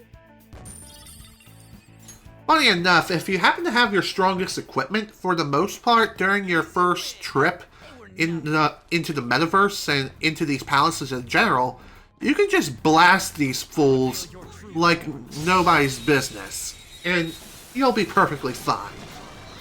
Even if an enemy is resistant to gunshots, you can still deal a lot of damage. Bazinga. See? Just got done in one turn. One other thing I haven't mentioned yet about guns is that in the original Persona 5, you spawn in with a lot more bullets, but unlike Royal, where your gun automatically regains all of its lost bullets at the end of each and every battle, in Persona 5, in the original Persona 5, your bullets do not respawn. Not until you leave the palace. So, what that means is that if a gun initially had like 20 shots in the original Persona 5, the shot count is reduced significantly to compensate for the fact that your bullets automatically replenish in between battles. So, that's something to keep in mind. Whoa! There's one here too. Okay, now that we've expanded our roster, let's try that thing. The thing? Julie, do the thing! A way for us to gain an advantage during a battle. It's called a baton pass. Actually, I'll show you what I mean while we deal with this shadow. Sounds fun. I'll reveal your true form. Let's get to work.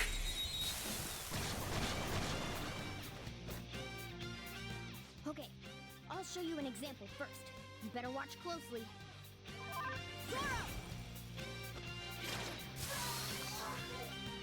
Lol. This opportunity to baton pass and swap your turn with someone else.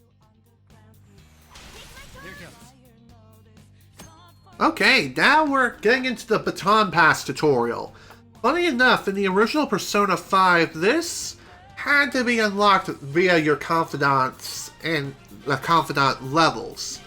I mean, granted, it is unlocked early on from what I was able to read online, but in Persona 5 Royal, the baton pass is unlocked as soon as this tutorial is given to you.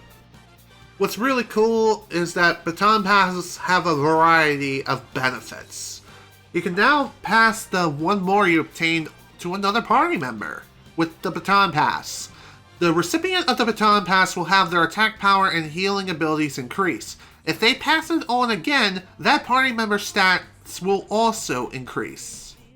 If you successfully pass the baton to all 4 people in your party, the 4th party member will be able to use the skill without using any HP or MP, or SP really. Pass the baton to another party member by pressing R2. Now strike the enemy's weakness and give the baton pass a try. Sounds good to me.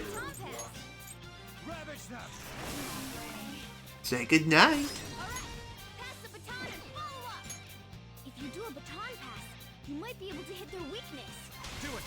There we go. A third baton pass gives you damage plus. Zap! Dead. Now for the final baton pass. Damage plus. Skill cost is 0. Say goodnight. And that's the baton pass in a nutshell. Kind of. Although the additional bonuses of higher attack power and also additional healing capabilities, I believe they're a Persona 5 Royal exclusive. I think when it comes to the original Persona 5, you just pass on your turn to the next person, and it keeps going until you pass it upon your 3rd party member. It doesn't allow you to loop back around to all 4. If I recall correctly. Excuse me. Though I could be wrong in this regard. I have not played the original Persona 5, so I cannot say for sure. With this power. Now then, let's continue. Great teamwork. I knew you guys would nail it. Improving yourselves is important, but learning to fight as a team is just as vital to our survival. By coordinating our efforts, we can take control of the battle as often as possible. Baton Pass will help a lot with that. What's really cool in Persona 5 Royal is... In Persona 5 Royal, there's actually a way to increase the power of the Baton Pass and make it even more useful. More on this way later, though. This staircase looks rather destroyed, but thankfully we can still ascend, which is interesting. By the way, there are some things you may think are background decoration, but if you happen to hold L2 to execute the third eye, if it glows yellow, then that particular thing has an item in it. Usually it results in treasures or items necessary to craft infiltration tools. Damn it. There's one here too. Oh well, guess we gotta ambush it from behind again. Well sure, if you want to go about it the orthodox way, but there's a more stylish route. See those sofas on the side of the hallway? Hide behind those so you can get closer to the enemy. Once it's in range, jump on it and rip its mask off. Whoa, that does sound pretty damn cool. Hey, this isn't a movie! Joker, with your posse, we should be able to pull it off. Give it a try! So, now we're given the ability to hide behind cover. Near cover, press X to hide behind it. From there you can check out what's ahead and enemies cannot find you. If there is another hiding spot nearby, you can press X to jump there instantly. Also, if you're within range of an enemy, you can attack from cover for a guaranteed ambush. Make good use of this to gain advantages, however, be aware that cover cannot be used if an enemy is already chasing you. Show me your true form. Let's dance.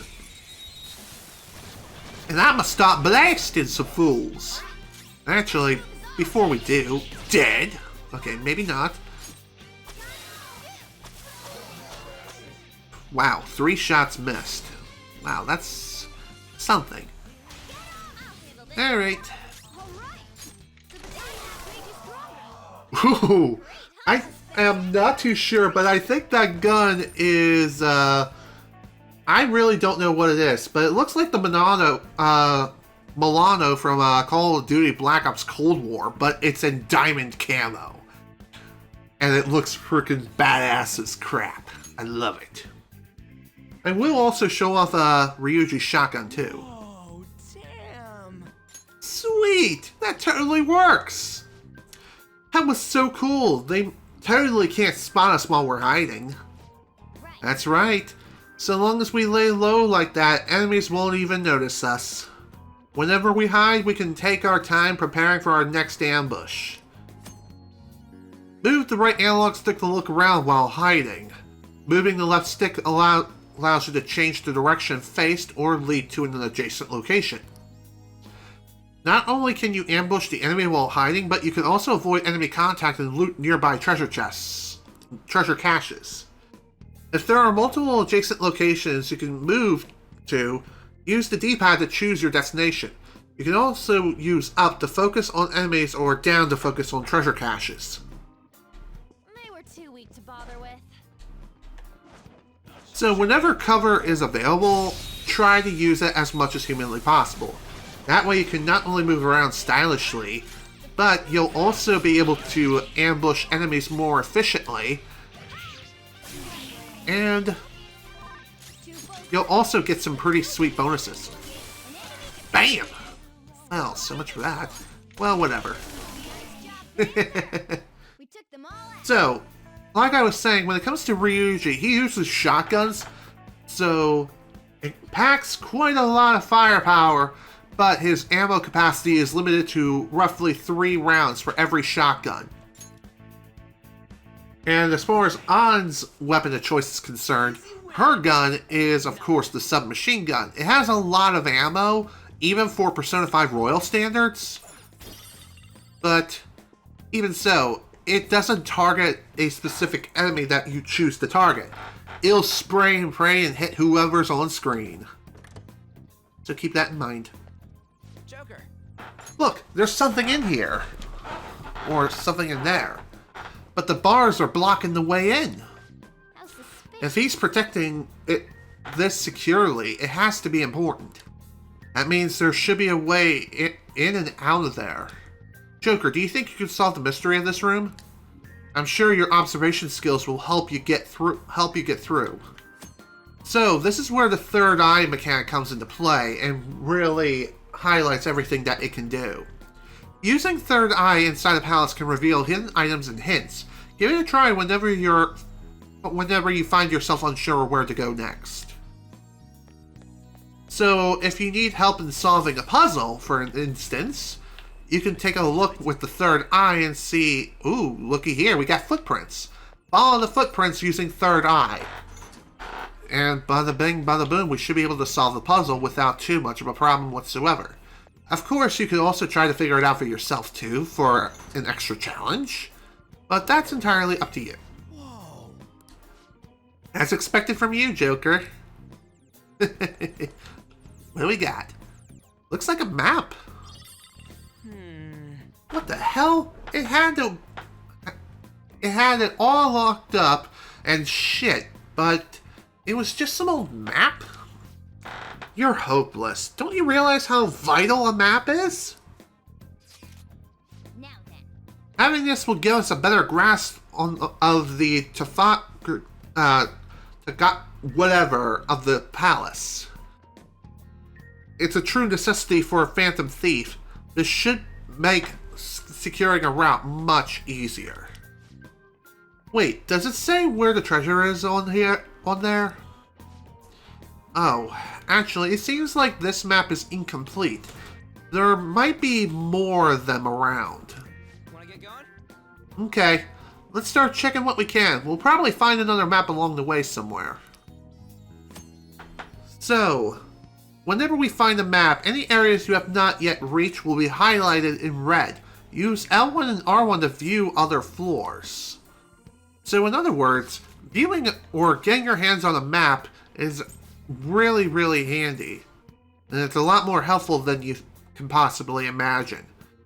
So, for the most part, you should try to explore each and every single item or area that is highlighted in red.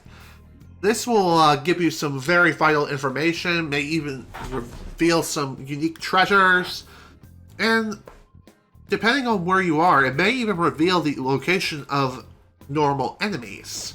So that's something to keep in mind.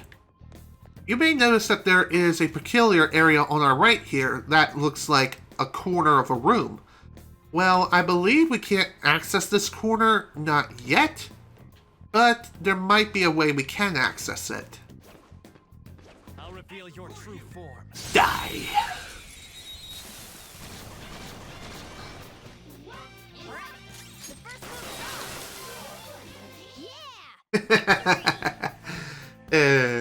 Man, I love doing that. One of my favorite things to do in this game.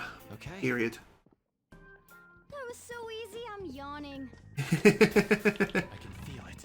By the way, you don't necessarily have to use third eye in order to view what the treasure, where a potential treasure location is.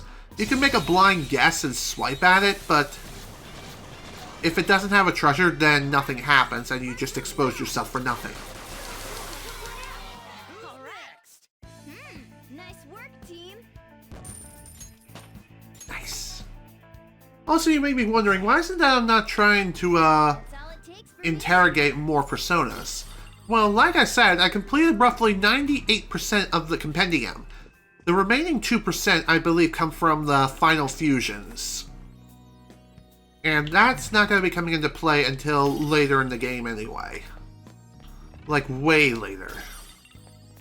So, that's something to keep in mind. And again, since I brought over my compendium from my previous playthrough, my current playthrough, which is happening right here and now, should be made a hell of a lot easier, thanks to the fact that I already have access to super powerful personas. Funny enough, even though Igor forbids you from fusing super powerful personas, That doesn't apply when taking out personas from the Compendium, which is kind of interesting. That regardless of the level of the persona, so long as you have the funds, you can summon it, even if it's uber powerful and it will wreck your face in if you're not careful. So that's a little bit of an interesting tidbit, I guess. This sensation. I think there's a safe room. Not only this, but there's also this lovely chest here. Oh. Huh? It's locked. You have the permapick with you, right? Let's take this. So, locked treasure chests you may find in the palaces, in order to access them, you do need a lockpick in order to open them. Thankfully, they only cost one lockpick per chest. But, if you happen to have a permapick with you, then you'll be able to unlock any and all treasure chests without any lockpicks whatsoever. What's really cool is that in Persona 5 Royal, if you make the permapick, you don't need to worry about making any more lockpicks for the remainder of any and all future playthroughs. Seriously. Because what's really cool with New Game Plus in Persona 5 Royal is that the permapick is one of those items you can carry with you from playthrough to playthrough, unlike in the original Persona 5 of which you can't. Which is awesome. Just saying. Definitely a really handy item to have, but getting your hands on the materials necessary to make the permapick is rather daunting, and it does take quite a bit of time. But at the very least, once you do make it, then you don't have to worry about making anything else again. Just saying, you can focus on other infiltration tools if you want. And you could still choose to make lockpicks just to raise your efficiency a bit further, but that's entirely up to you. Okay. So, one other thing I will mention is, when it comes to safe rooms, always make a beeline for those safe rooms, go inside and save your progress. Just so that way if something goes wrong, then you can reload your save from that safe room. If the map's right, we still got a long way to go. That's not all. There's an awful lot of patrolling shadows too. Now, you can't just blindly rush into a fight. First you need to ascertain how strong they are. How are we supposed to do that? Listen up. Well, we'll need to observe the enemy's actions and get some insight on their skills. You should be capable of that, Joker. So, with the Third Eye ability, we'll be able to view the strength of the enemy by using Third Eye. The color that appears will indicate their level relative to yours. Red enemies are of a higher level, yellow ones are about the same level, and blue ones are of a lower level. There's also one more tier of levels that is not shown in the tutorial, and that is green. Green means that those enemies are extremely weak. So, if your confidant level of the chariot is high enough, you'll be able to instantaneously take those green highlighted enemies out in one shot. And that is without fighting them at all. More on that way later when it becomes relevant. I can feel it. So for the most part, most enemies around here are going to be yellow.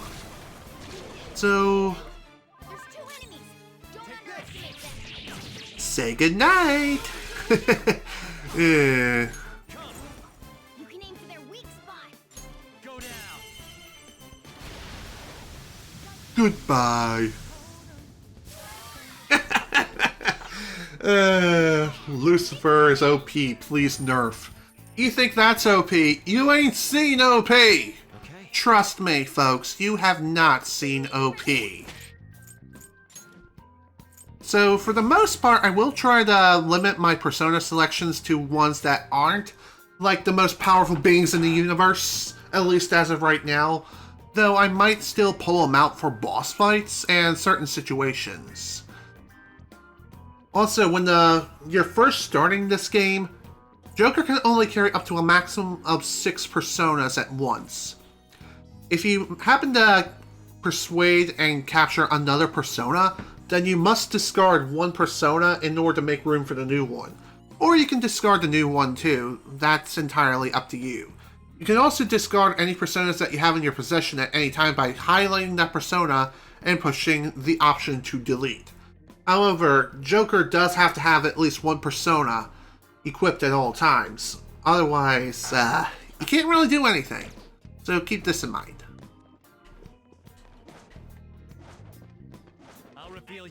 What's really cool about navigating from corner to corner or from cover to cover in these palaces is that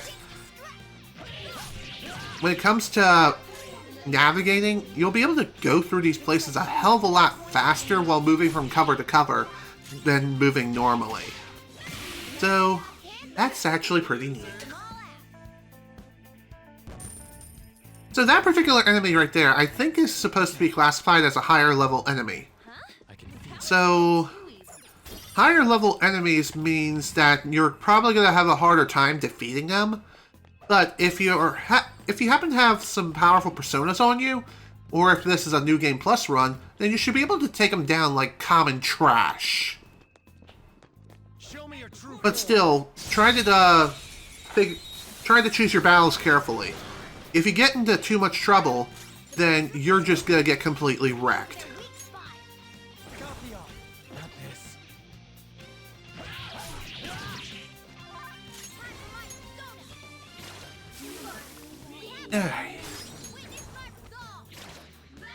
Get wrecked. There we go. Now let's try the interrogation thing. So, when it comes to interrogations, one pretty interesting tidbit is that each and every persona falls into one of four different types. There's timid, which are personas who are scared and just overall scaredy cats and have a negative outlook on different things. So, lend me your power.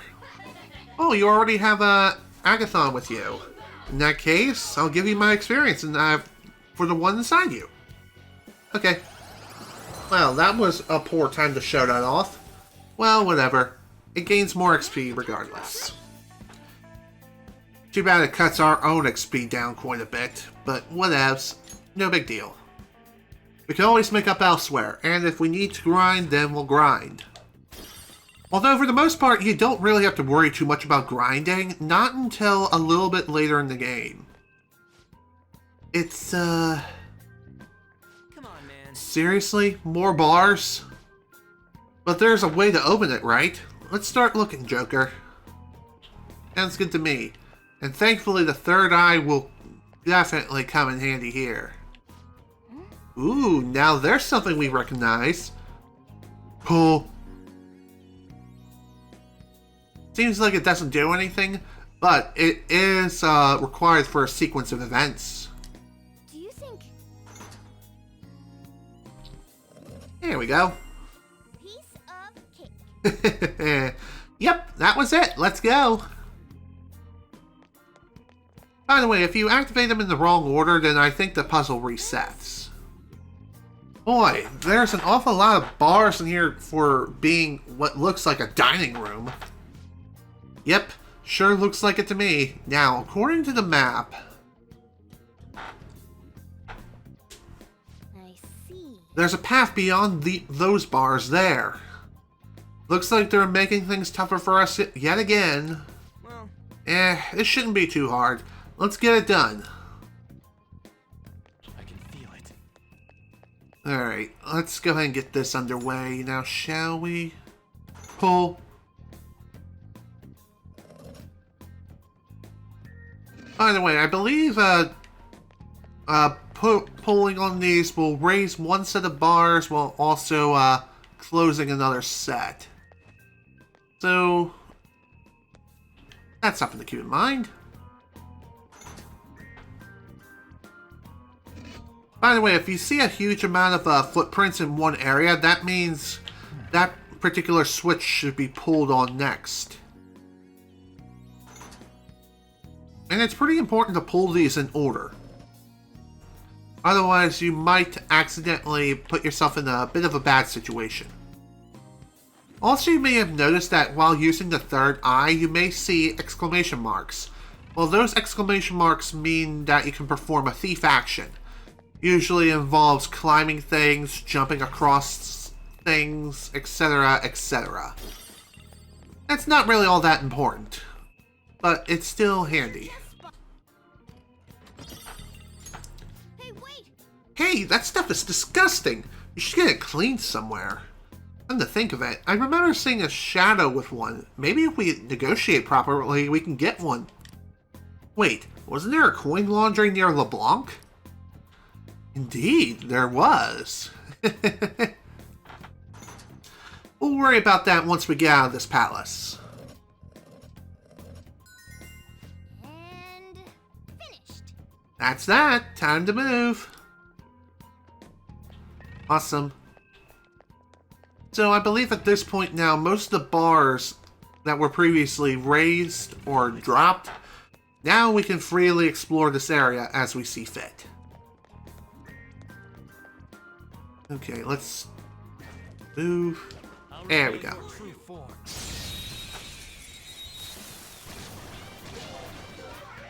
Now then. Say goodnight. Ooh, stole something. Pretty awesome. Morgana's farewell gift is rather unique. Whenever Joker executes a melee attack, there's a chance that he'll steal an item from the enemy. But it only applies to his melee attack, and it doesn't apply to any skills associated with melee attacks. So keep that in mind. I don't think you have any skills that'll hit its weakness. Zap!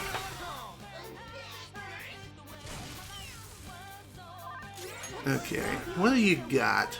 Okay, so it's apparently weak to wind. How did I miss?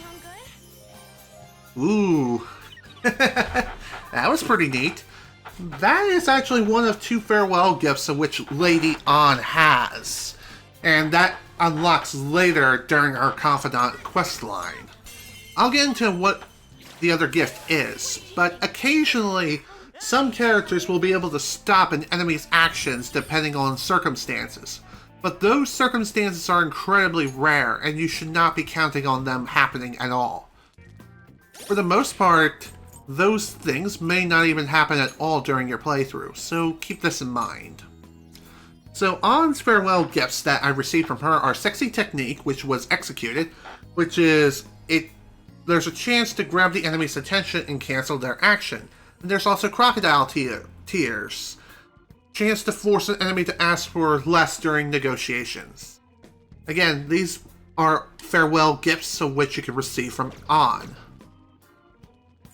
And as far as Morgana's farewell gift, as I mentioned previously, he has the ability Pickpocket. This allows Joker the chance to obtain an item when he performs a melee attack. Not the most useful thing out there, but still pretty handy. In other words, it turns Joker's attack into a mug. He mugs people, and that's really all there is to it. Also, I haven't really shown off this yet. You can also view the stats of everyone here, and each character has their own unique portrait, which is actually pretty neat. You can also view their titles, such as Joker is the Fool, Skull is the Chariot, Morgana is the Magician, and Panther is the Lovers. Usually these titles are correspondent to their Confidant titles, but there might be some exceptions here and there that I just cannot recall off the top of my head. Treasure chest. Yoink. By the way, soul drops are freaking godsends in this game. They honestly are. Whenever you get your hands on a soul drop, definitely cherish these things and try to keep them in your inventory as much as humanly possible. And only use them when you feel like you have to use them. One pretty cool thing about the map is you'll be able to figure out which way an enemy is facing, kind of, by their direction of their paths. So if you're trying to ambush an enemy, don't be afraid to look at the map before making a move. Looks like hitting its weak point isn't an option. Let's do this. You can hit their weakness. Now then, burn, baby. Nice job, Pip. Nice. I was not expecting that, but hey, at least it worked out. Also, Joker's not the only one who can level up. His personas can also level up too, though I believe the personas that level up are only the ones that Joker has equipped currently. Other personas, I think, do receive some experience too, but not as much. I could be wrong. Which I feel like I am wrong, but whatever. These things happen, I suppose. Hey, Skull, if you ever even dare look up my skirt. Hello, what do we have here? Nice. Look, a treasure chest. Let's take whatever is in there, too. There's a guard there. That's okay. Hey, Joker, do you think we could ambush it from here? It ought to go the same as when you hide and jump on an enemy. Give it a shot. Sure. Show me your true form.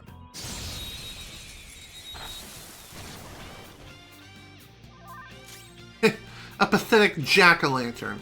Funny enough, this particular jack-o'-lantern is special, as it has no weaknesses, unlike the original variety of the jack-o'-lantern. I don't know why.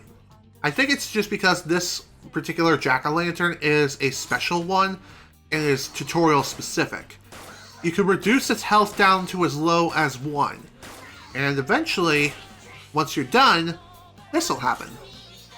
Or nothing happens yet. But it will happen as soon as everyone's turn is finished.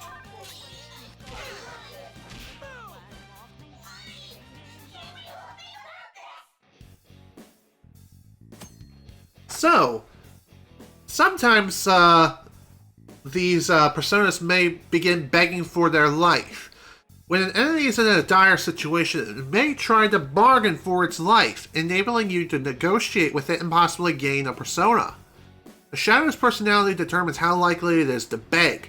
Timid Shadows are more likely to beg, while irritable Shadows won't beg very often. Oh, I surrender. Please have mercy.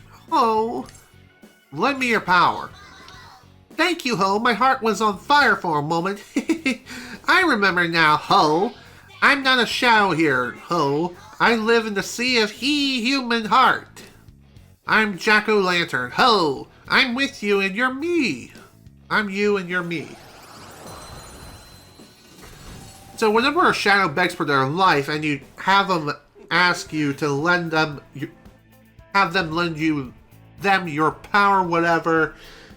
Basically, if you ask a persona to become a part of you, then more than likely they will accept whenever they're begging for their life. So that's pretty cool. Wow. I didn't even realize shadows beg for their lives. That's actually kind of surprising. Shadows have emotions too, you know. Of course, they'll be afraid if you corner them like that. It might be worth purposely creating such situations to get them begging for their lives. The Shadow seems to have different attitudes too. If we take advantage of that, negotiations may go more smoothly. I'll try to let you know what kind of answers the Shadow wants to hear depending on their personalities. So, now we're introduced to the whole Shadow personalities thing. Enemy Shadows have personalities that determine these kinds of answers they like to hear. Consideration of these personalities is vital to negotiation success. Upbeat Shadows like jokey answer. Nah. What I'm trying to say is, upbeat Shadows like jokey answers, but dislike serious and vague ones. Timid Shadows like kind answers, but dislike vague or jokey ones. Irritable Shadows like serious answers, but dislike vague and kind ones. Gloomy Shadows like vague answers, but dislike serious or jokey ones. You can check a Shadow's personality when selecting it on the hold-up screen, or by checking the analysis screen. God, apparently I cannot read today. Dang it. Whatever.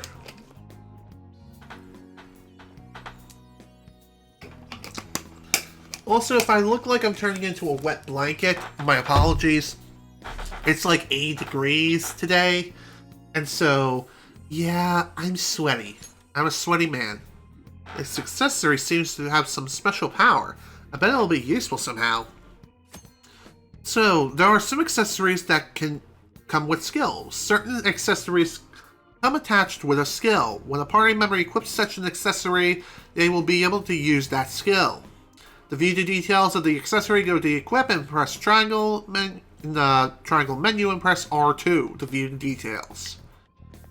Again, useful for early game, yes, during a regular playthrough, but during a new Game Plus run, any and all accessories that you've had previously, make sure you equip those. Equip those as soon as you can. Just so that way you're not at a major disadvantage. Man. Looks like it's in pretty bad shape. I don't think we're going any further this way. Should we check somewhere else? Wait, look up there.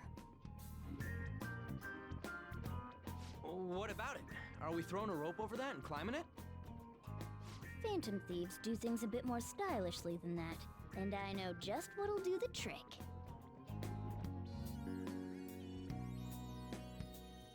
Ooh.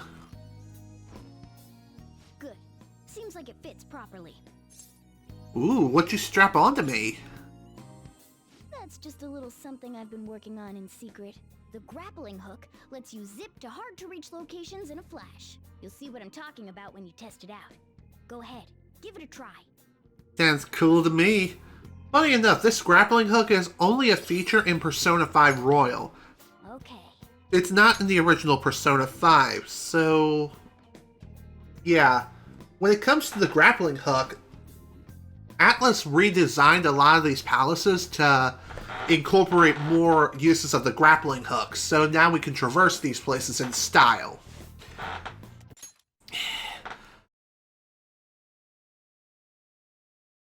But I bet you'll be fine if you're smart about it. Okay. Using the grappling hook. You can use the grappling hook to access certain locations in the palace where you'll find hidden pathways or treasure chests. As you're near a location when you can use it, your left hand will glow blue. When you can launch the hook, your hand will begin to flash. Your third eye will help you locate suitable grappling hook targets. Be sure to check out various positions to make the best use of the hook. So in other words, we'll be able to navigate through these places in style. Such style, such grace, so majestic. Oh man, this is amazing! A Batman! Nice going. It really is amazing how much this grappling hook can do. Whoa, what do we have here? That looks menacing. Hey. Yo, that guy looks like bad news. Yeah, he does look pretty tough. Not only that, but it seems like he's more aware of his environment than the others. We better proceed with caution. Indeed. So when it comes to these particular people, these guys are incredibly powerful enemies. And during your first playthrough, you should not be engaging them at all. Not unless you want to throw yourself into a frickin' meat grinder. But during your second playthrough onward, it's not a bad idea to take these guys down and take them down a peg or two. And treat them like regular enemies. So, these red aura enemies are savage enemies. Savage enemies have red auras as they roam around the palaces. These enemies tend to be at a higher level than the shadows around them. In order to negotiate with a savage enemy, you will need to inflict damage until it changes its fighting stance. At this point, you can initiate a hold-up. If you're unable to defeat a savage enemy, you can always run away. Press L2, then choose Escape in the Orders menu. Sometimes it's a better idea to run and live to fight another day than it is to stick around and fight a losing battle. But, for the most part, I should be fine when it comes to fighting someone like this. As far as this thing's weaknesses are concerned, it's weak against ice, but it has a strong resistance to fire-based attacks, and gun damage is null and void. So if you try shooting it, you're just wasting your bullets. And you're wasting your turn too, so keep this in mind. So as you can see, the damage dealt is really, really pitiful right now. And for the most part, these guys will try to take names and kick ass. However, during a New Game Plus run, if you happen to bring out a powerful persona, then you should be able to deal with these guys without too much of a problem. Also, you may notice that the enemy's level is highlighted in gray. That means that particular enemy's level is lower, or no, it's higher than Joker's level.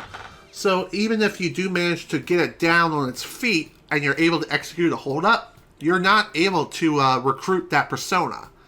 Not until you either match or exceed that persona's level. So keep that in mind as well. So let's bring you out. Just so we can show this off. Dick! Honestly, savage enemies should try... You should try to avoid savage enemies as much as humanly possible. Unless, of course, you're feeling feisty and you feel like living on the wild side. Defeating a savage enemy awards you a lot of experience, money, and even some really handy items, such as sooty heavy armor. Just to name an example. Again, defeating those guys or just fighting them in general is high risk, high reward. How you go about taking those guys on and whether or not you fight them is entirely up to you. Like I said, I would highly suggest you not fight them.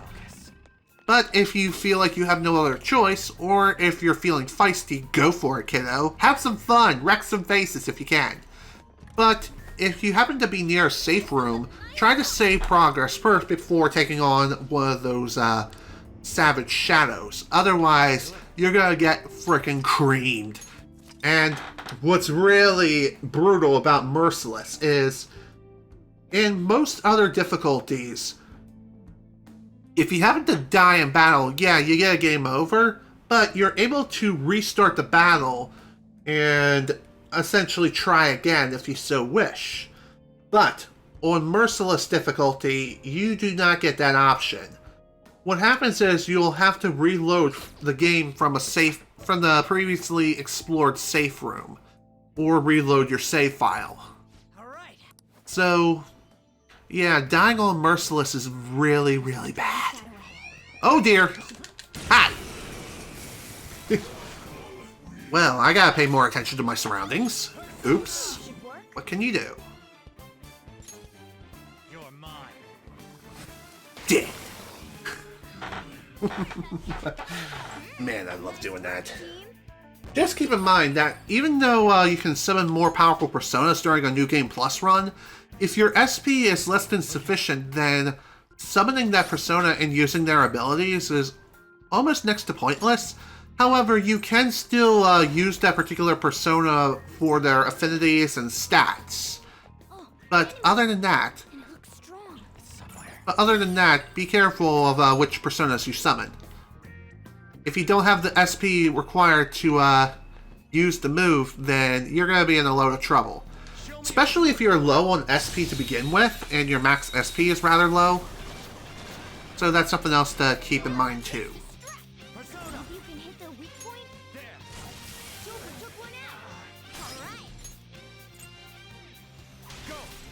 Let's go on. Time to burn some fools. Set them ablaze.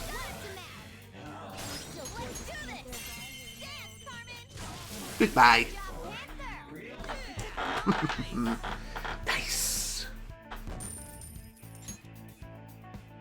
By the way, one other thing I haven't mentioned yet is that you may have noticed some of my more powerful personas have something rather unique about them.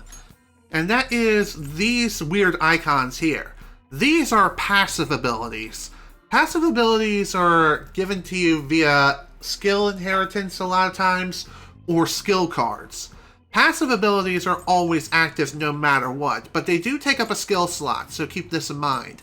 A lot of these passive abilities are very, very good, such as Tyrant's Mind, which strengthens all attacks. Alley Dance, greatly decreases the accuracy of one foe. Spellmaster decreases SP cost, which is excellent. And there's a practical godsend. Victory Cry is also incredible. It fully restores your HP and SP after battle. However, that only applies to Joker. Almighty Boost, which boosts all almighty damage. By the way, if you're wondering what almighty is all about, this weird symbol is what represents almighty attacks. Almighty attacks are considered to be the most powerful types of attacks in the entire game, but a lot of them require a lot of SP in order to execute them. There are some enemies in this game that are resistant to almighty, but it's not stated. So you'll know if an enemy is resistant to almighty attacks if the damage output is not very high.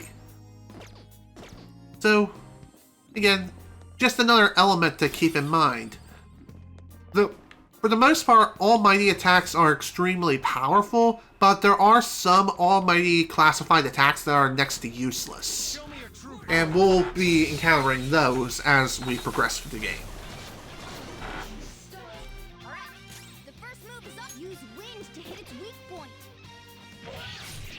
I don't know. Slashing its face also works pretty well. Sit down.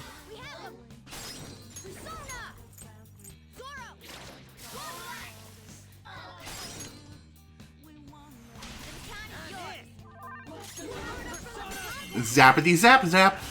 Dead. Man, I love that. Alright, another level up. I'll take it. Sweet. Okay. So, with Ann's most recent level up, she actually gained a brand new ability. This particular ability and what it can do is something, okay, how these particular symbols work is that these particular abilities can cause status ailments. For this one, this has a high chance of putting an enemy to sleep. It doesn't deal any damage, but it can make an enemy sleepy. So in other words, they'll be unable to act for a set period of time. So, pretty cool. Status ailments, I find them to not be the most useful thing in this whole game. I mean, in this particular game, but even so, still something else you could do. Putting an enemy to sleep or something like that does have its advantages. If you manage to execute it right, that is, and if it even hits the enemy. There is still a chance that the attack can miss, thus wasting SP and also wasting your turn. Okay. But still, putting an enemy or inflicting an enemy with a status ailment is still a pretty good idea. Even though I just said it's not really the most useful thing out there, forget I said that. Strong shadow ahead.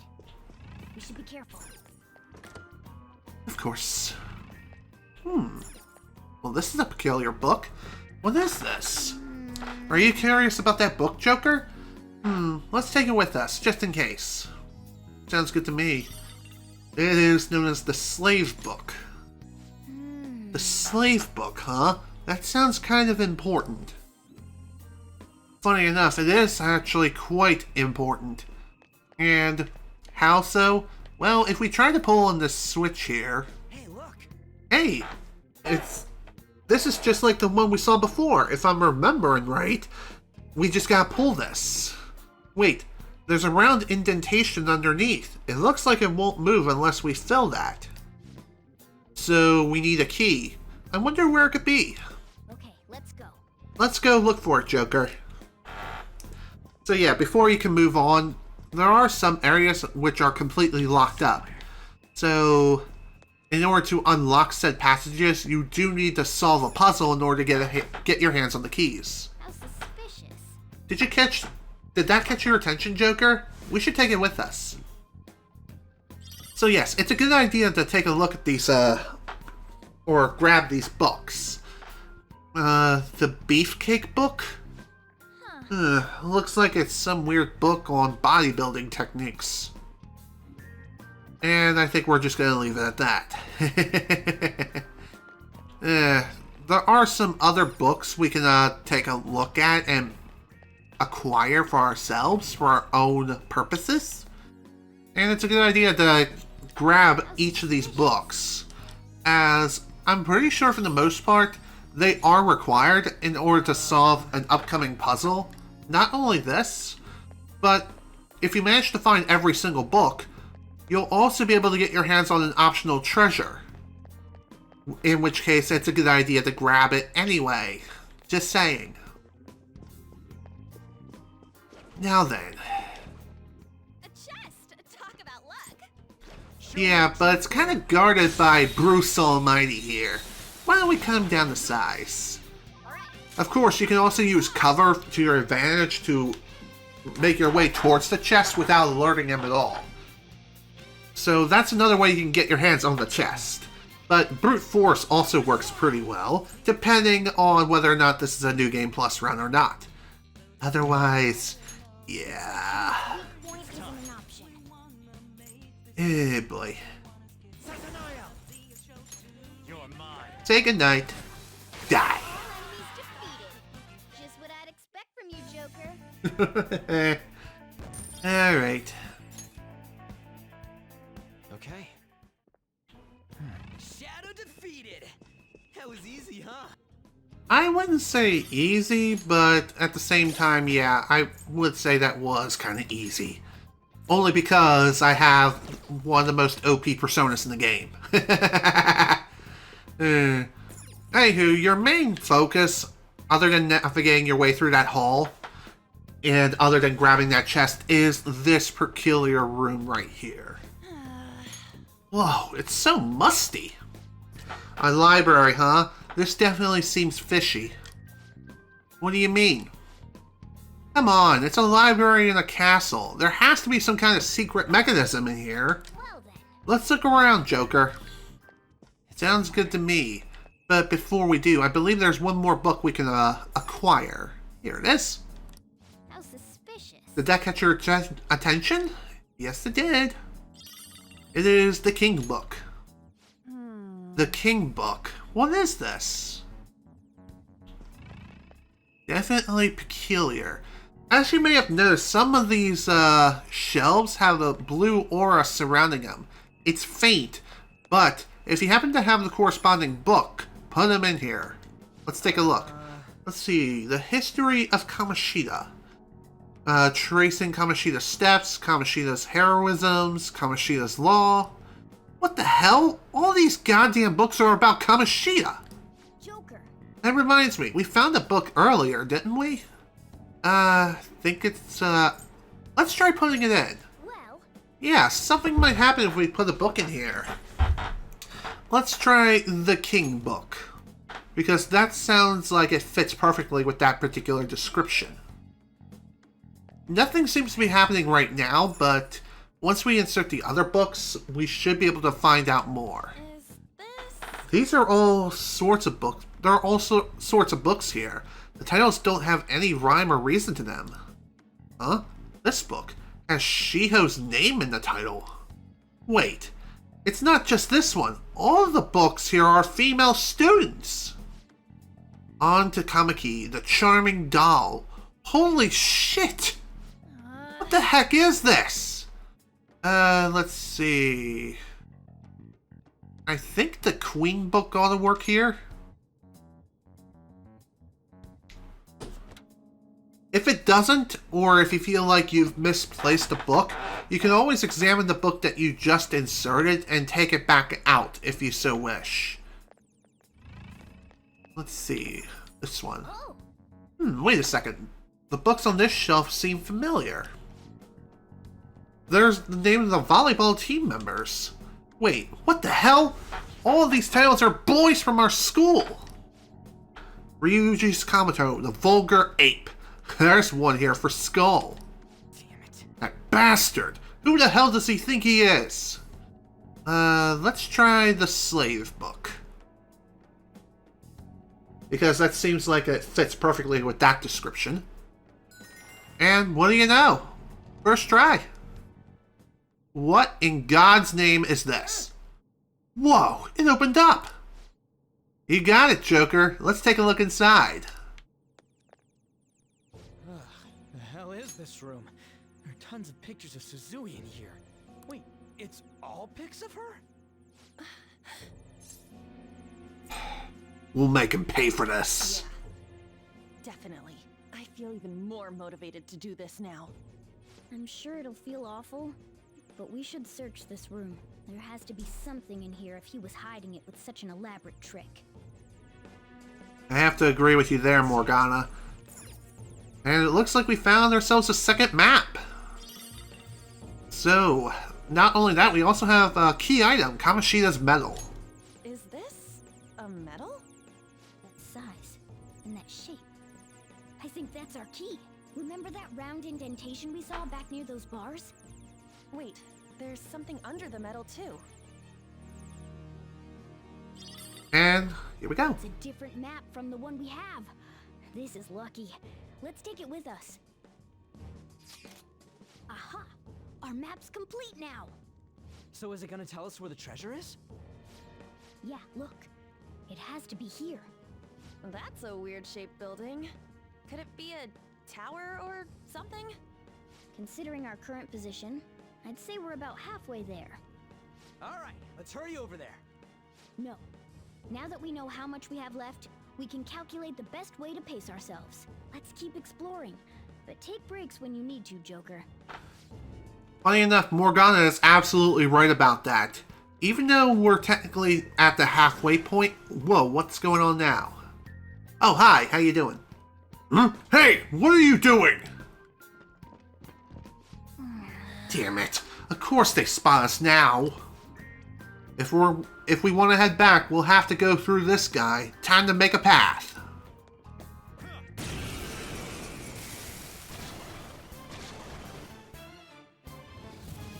Whoa, what is this? Trippy. Oh, is that? What's up with that one? It's mumbling to itself, but it's not making any moves. Be careful. If my prediction is correct, that one's a bit problematic for us. Alright, and I'll go take care of it. Just be careful.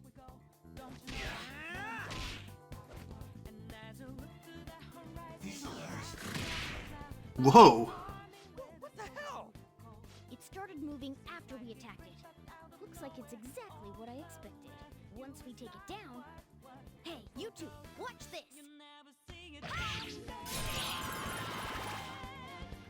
Boom, baby. It exploded?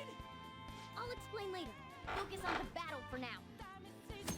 So, in Persona 5 Royal exclusively, I'm pretty sure, there are these special kinds of shadows that appear every now and again, known as disaster shadows.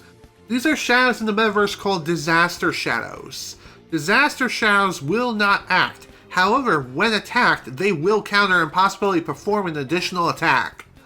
Disaster shadows are tough. However, when defeated, they will drop an item and then explode, damaging the surrounding shadows.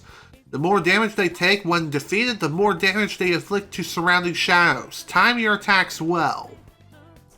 However, if a disaster shadow is defeated by a reflected attack or by despair, it will not explode and will not drop any items.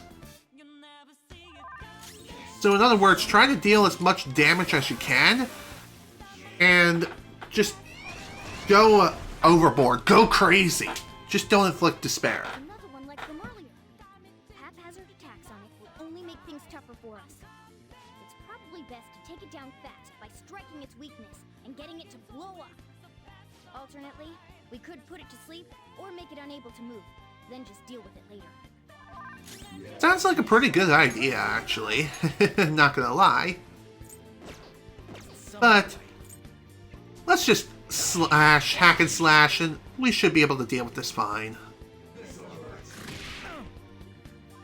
Yeah, see, Joker can take it, no prob. Boom, baby. Damn, that's good.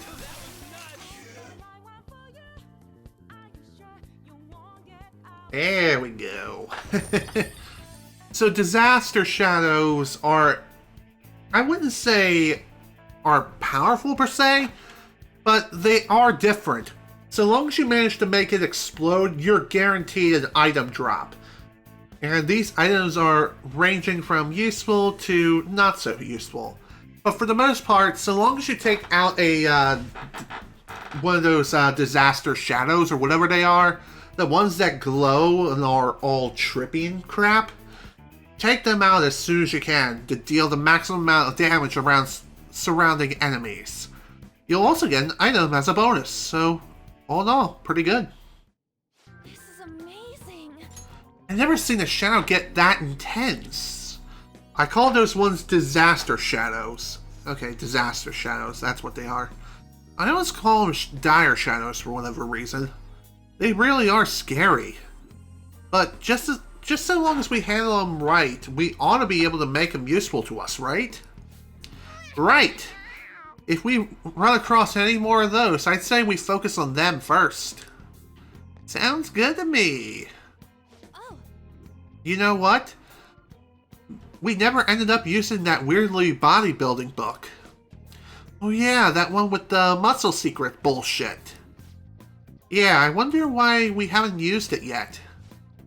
Well, I get what you're saying, Panther, but our focus right now should be on pushing further into the palace. If you get a hunch on where this book goes, let us know, okay, Joker? Okay.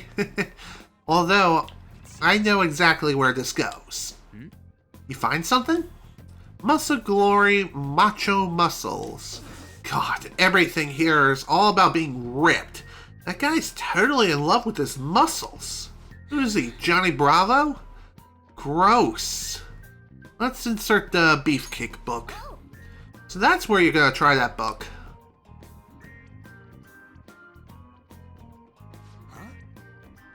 Is that one no good there? Maybe there's something stuck in that spot. Why don't you try reaching in there, Skull? There is something in here. There we go. Oh, sweet. Here, you can have it. And we got ourselves a protein. Yeah. No secret switches in the bookshelf, but we did get something useful out of it. I'd still call that a win. And an extra pat on the back for Joker for scouring every last corner of this hall. Keep that up as we progress through the palace, alright? Now let's get back to the infiltration. So yeah, some puzzles that you encounter in this place are entirely optional, but they usually yield very special and really helpful rewards. So it's always a good idea to explore these places from top to bottom. Leave no stone unturned, no chest unopened. Otherwise, you're gonna miss out. If we activate this device, we should be able to open that door. Let's use it. Let's use the metal and pull the switch.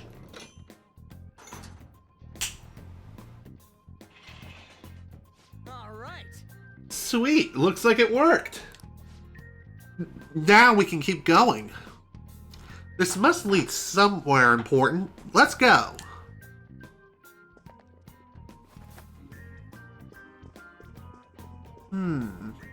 This definitely looks peculiar. Still, not a bad idea to head to this safe room. Alright, looks like this place is safe. This should make a good base. We can resume our infiltration from here if we take a break, too. Speaking of breaks, I know we're getting close to the 3-hour mark now in roughly 6 minutes. Although I feel like the next part of Kamoshida's palace is going to be where the fun really starts to kick into frickin' overdrive. And you'll soon see what I mean. Damn it. I guess we'll check and see how things are going. How is everyone? Okay, looks like everyone's still energetic. Funny enough, like I said, it's still a good idea to pace yourself, and try to explore as much of these palaces as possible. But, like I said, don't go overboard, and know when to call it quits. How's our progress so far? You're still thinking about that room we saw earlier? My mind just keeps going back with what Shio must have been going through. Hey. Yo, Mona. Where are we at right now? Huh? Well, I'd say we're around halfway through. You hear that? We just gotta go the other half and then we can get revenge for Suzui. Oh. Yeah, you're right. Sorry for being such a downer. I'll do my best from now on. What are your thoughts? Okay. Let's go. So, like I said, if you want to leave the palace at any time, so long as you're within a safe room, you can easily fast travel back to the palace entrance. Which, I will go ahead and do just to show this off. If you return to the palace entrance and examine the return point... Did you change your mind? Do you want to retreat, Joker? No, I don't want to leave yet. Let's get out there and explore. So, like I said, so long as you return to the return point, the entrance of each and every palace, you should be able to leave without too much of a problem. Just keep in mind that time will progress as soon as you leave. But, so long as you're efficient with going through these places, you should be okay when it comes to navigation. And especially during a New Game Plus playthrough, you shouldn't worry about exhaustion all that much. The only thing you will have to worry about is potential roadblocks, but you don't have to worry about that for Kamoshida's palace whatsoever. What's really interesting is that each of these party members do have a particular line of dialogue depending on how far you've made it into these palaces. And these dialogues will randomly pop up as long as you traverse from one safe room to another. I'll just add this. Alright, let's go ahead and save here. Maybe I will continue for a little bit further, and after the next series of events and the next thing we take care of, then I'll call it a session. That way we can get a little bit more done just before we wrap things up for today. All right, let's go. We still have work to do. Indeed we do. What do we have here? Nothing. Is that a church? Are you gonna take me to church? Joker. Hold on, Joker. This place is huge, yet there are no guards. That seems suspicious. But the treasure's up ahead, right? We don't got a choice but to keep going. I guess that's true, but we need to make sure we're ready for whatever might be ahead. What do you think, Joker? Should we continue onward? You know what? Let's not go just yet. Yeah, good call. It's better to be safe than sorry. So if you approach a situation like that, you can choose to continue forward, or you can just head back and continue to make additional preparations. By the way, like I said, enemies do respawn if you happen to enter and exit a room. So, you'll know an enemy will respawn whenever the screen transitions.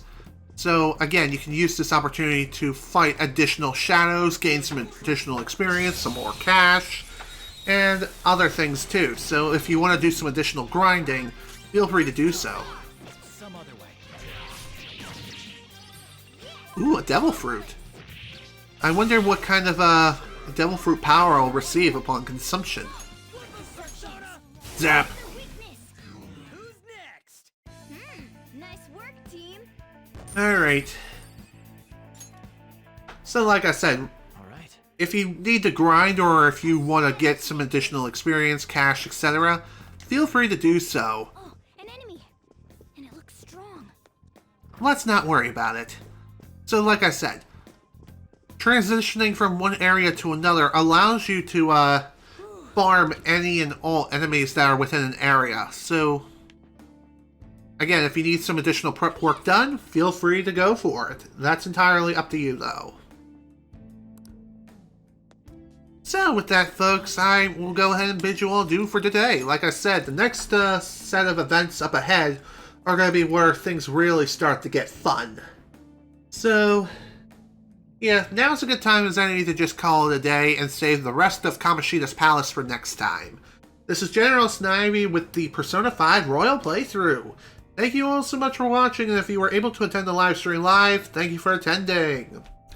Next time will be the remainder of Kamoshida's Palace, that much I can guarantee, thanks to New Game Plus being a thing. And we'll also be able to partake in other awesome, fun activities too. As far as what they're going to be, well, you'll just have to wait and see. Once again, thank you all so much for watching. Hope you all enjoyed. See you all next time.